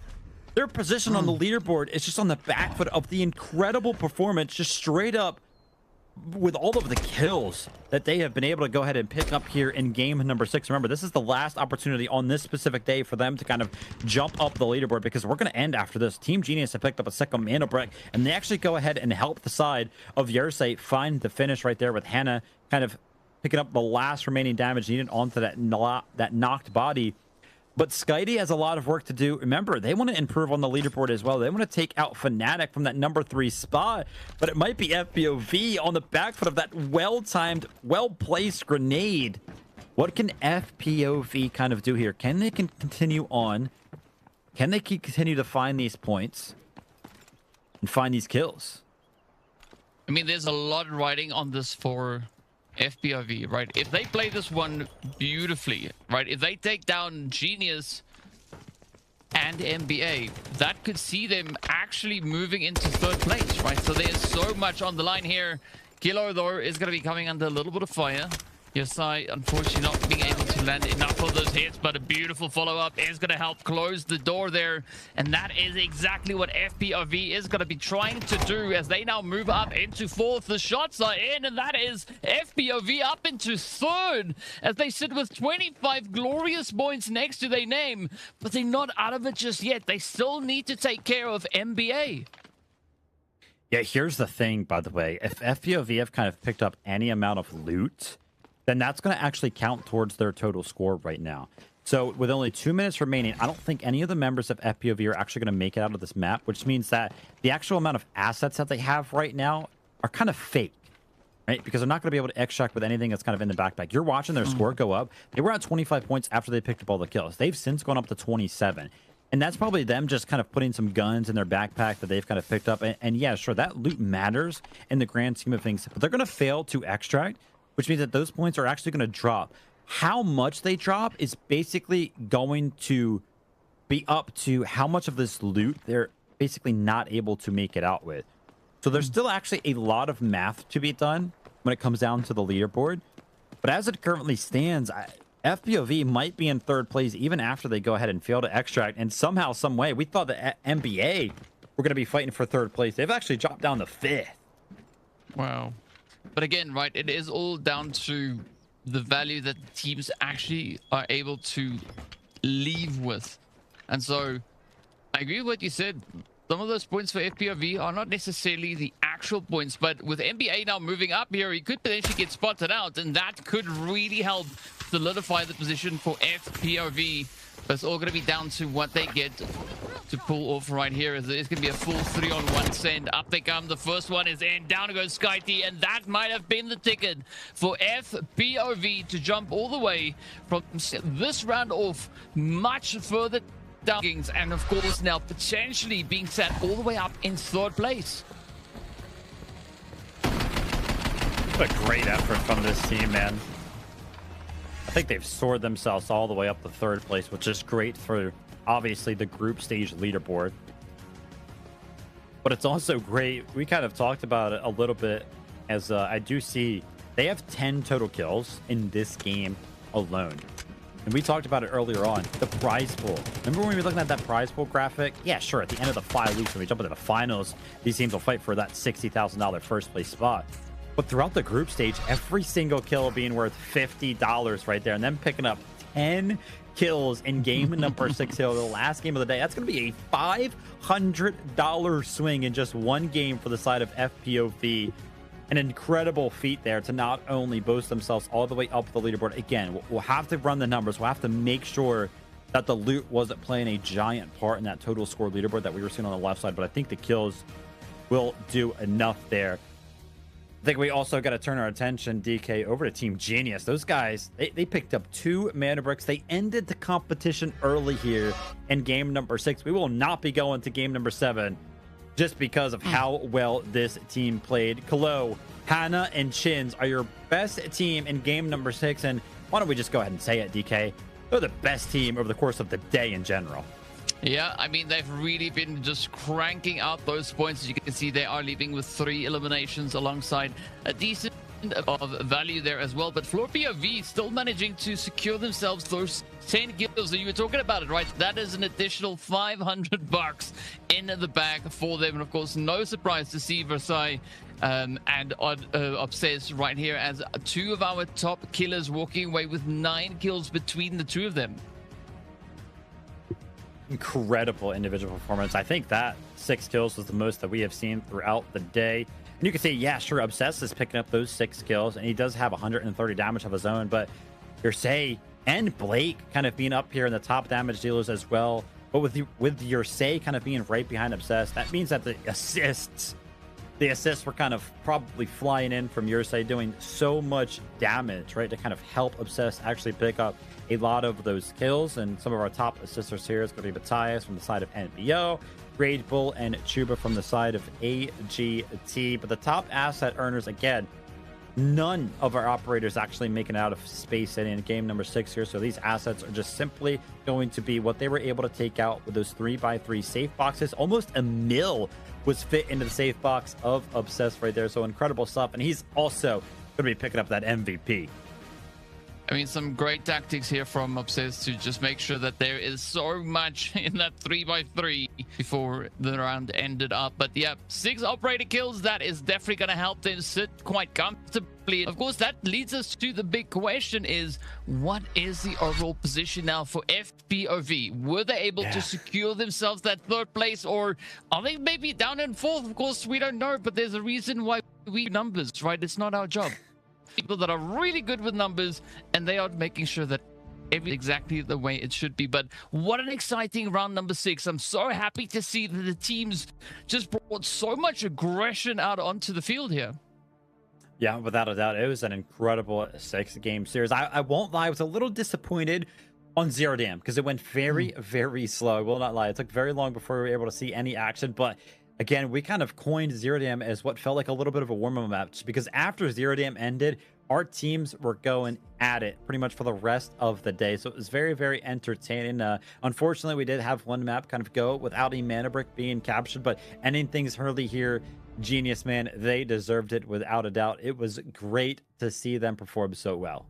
Yeah, I mean, there's not much that we can say that they've done wrong here, because they've just been absolutely big braining it. Of course, speaking about which, though, we are going to be hopping into a bit of an interview to get even more insights as to all the insanity we had erupting all over the field. And I mean, looking at it here, we've got the Nefatsu coming through from the side of Genius. Absolutely amazing performance by the squad here today. I mean, it's just brutal, right? So much happening. And I mean, Vivid, where do we go with this? Listen, we're going to be jumping into an interview here with the coach from Team Genius. Nefato, welcome to the stage here. Man, listen, you're going to be the coach here for the side of Team Genius. Man, what was the cause, right? Like, how are you kind of helping your team play so well today? So first of all, I really appreciate that you appreciated the work of my team today. I would say that during all our scrims and the last official games, it was just small changes of the plan before the game we had today. In a couple of hours, obviously, I cannot change their pace much during the games, in between the matches, because I know I can trust them. We just made some small changes, especially on Brackesh, and as you see, it gave some results. And I'm really happy for the guys. I was watching them all the way, and I hope they made a good show for you too. A lot of excitement coming through as a result of that. And now I think the big question here is, do you feel that we are going to be seeing Genius now just trying to capitalize on this performance that we had here from them today? Or do you think they're going to go to new heights when we see them stepping back onto the screen again? So, as I said in interviews earlier, our team is like a dark horse, you know, in the games. It's someone you do not expect to win, but someone who can bring some trouble to other teams. And this is what we're doing now. And we hope we can gain the momentum and keep it up until the finals, I hope. And let's see how it's going to be. I don't think Team Genius are going to be kind of noted as dark horses anymore. They absolutely stomped the competition today. But the fact that you kind of regard them as dark horses makes me kind of wonder, are there any teams out there that you kind of think are kind of favorites outside of Team Genius, or you know, people outside of the fan base here for Team Genius might potentially kind of value other teams a little bit more or a little bit too highly? So I would say that I'm not making someone better. I would say that someone is more famous than we are. So maybe some of the nicknames you have seen already earlier. And these ones, I get what you're saying. The local community, they know about them, absolutely. But we are just making us worldwide. Let's call it like that. Love it. Yeah, there we have it. I mean, a very strong statement being made here for the side of Genius. Now, this way we want to ask you, do you have any message for the fans or the viewers or even for the opposing teams before we wrap it up here today? So, for the fans, for the viewers, first of all, for those who support my team, I thank them very much for watching all the 6 maps we had. And for their support, absolutely. And for all the viewers, I hope you're enjoying the show. I hope you like what we're showing you, and the rest of the teams as well. Well, right, there we have it. Thank you from the said. coach of Team Genius. And listen, you guys actually aren't done for the weekend, so I want you guys to go ahead and rest up. We'll be seeing you guys kind of return to the stage tomorrow, and hopefully the performance is similar then. Thank you very much, guys. It was also very nice to have you as a caster today. So I hope you're going to be having a lovely weekend too. Thank you very much. We'll be seeing you. Oh, man. Well, there we go. Great insight. I think it's the first time we've actually jumped in with a coach this weekend, for sure, right? Yeah, I mean, I hope it's the first of many to come. And of course, it's always great to have those insights coming through from the coaches themselves. But the big thing we need to look at is going to be the insanity we have over here, of course, aka our leaderboard, right? It is going to be Team Genius sitting up there with a glorious double Mandel brick play, 36 squad points. And that is them making a very strong statement on their first day of play. Yeah, without a doubt. I mean, I kind of talked about it. Obviously, the double mana brick speaks to its own right. Like, that is an incredible feat. But the 25 kill points, the 36 total squad points, it was utter domination from this team throughout the day. And by the way, we have to talk about it because it was pretty much the highlight of the end of game number 6 right there. Team Floor POV, by the way, every single one of those kills that they got ended up mattering. I mentioned it. Remember, when we were live in the game, their leaderboard showed them at 29 points, which means that they had so much loot in their backpacks that it was kind of accounting for 4 supply points that they, of course, could not have actually walked away with. So if they didn't find that last kill actually onto Skitey, they would have dropped 1 place, and Fnatic would have actually went ahead and picked up 3rd. So all those kills ended up mattering. But let's go ahead and take a look at how everything ended up panning out throughout the day here. Bane with the highest kill death ratio, 2.67 there. Great to see him. The best killer, the player walking away with the most amount of kills on the day, Hannah there with 10, and then DK, our match MVP. Yeah, it's going to be none other than Chins all the way from the Genius squad. An absolutely phenomenal play. 9 operator kills, 7.5 million assets gained, and of course 2.3k damage. Absolutely amazing work being done here. Total assists looking very strong there as well. And I mean, you just got to give it up to Genius. They played a very strong game here today. But you've mentioned it as well, right? FPOV, they did quite a bit of work, and you can see just where the players find themselves. Obsess managing to secure himself all the way in towards that 11th position, right, with the total kills across the board. But as we know, at the end of the day, it is going to be a race for that MVP come the end of the tournament. But the big question, though, is how does Group C and D now slot in alongside Group A and B? And there we have our answer. It is going to be Genius coming through with a glorious 10-point finish at the top of the board after our first 2 days. Yep, and the difference maker there is, remember, Team Gotaga won yesterday, but they only won with 1 Mando brick captured. So the difference here is going to be Team Genius. Yeah, they won as well. So both of these teams picking up 8 points, but every Mando brick you capture is also worth 1 point, which is why Team Genius, because they went ahead, they got 2 Mando bricks today. They have 10 total match points, but no need to worry if you're kind of taking a look at this leaderboard and you feel like your fan favorite at home is not doing as well as you necessarily wanted them to, because every single one of our teams are still going to be showing up in the group stage at least 5 more times. We've got a bunch more of these types of competitions going on for our teams to go ahead and pick up as many points as they possibly can. The group stage is a very long way away from finishing, but as it currently stands, Team Genius and Team Gotaga out to an early lead. Yeah, and there's, of course, still quite a lot to look forward to. As we know, our teams are going to be looking to continue to crank out those players. So Group A and Group C, they're going to be having their chance to show us what they can bring to the battlefield tomorrow. So that, of course, is a bit of a rest opportunity for B and D. So Genius and Team Gotaga, right? They can have a little bit of a wrestling match tomorrow, but the same can be said for Dark Entity and Agartha, right? You don't want to be set in that 11th or 12th position. So very exciting to see exactly what these teams are going to be looking to bring on through as we step into our third and final day for week number 1, which is going to be hitting the screens tomorrow.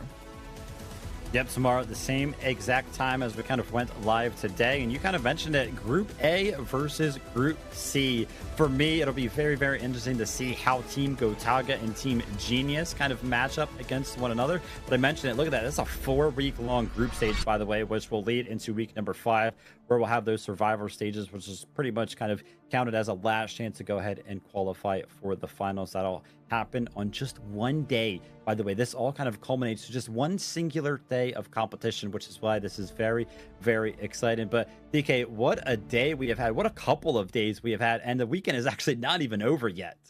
Yeah, I mean, it's been super, super exciting. And of course, I just want to give a big shout out to FPOV for what they pulled off in this last match. Right? They went from last position up into third in one game by being beasts, by being monsters, and just hunting for those kills. So, you know, aggression pays off quite a bit for that. And of course, I want to give a big thank you out to all our viewers across all the different platforms. Wherever you're tuning in, we appreciate you, because without you, we couldn't put on a show, right? So thank you so much for being here and supporting these squads. Of course, a big shout out going out to everybody at Delta Force. Vivid, big shout out for you as well for today. Another amazing day done and dusted. And of course, from here, the only thing left to do is to head over to Americas to see what is going to be happening on that side of things.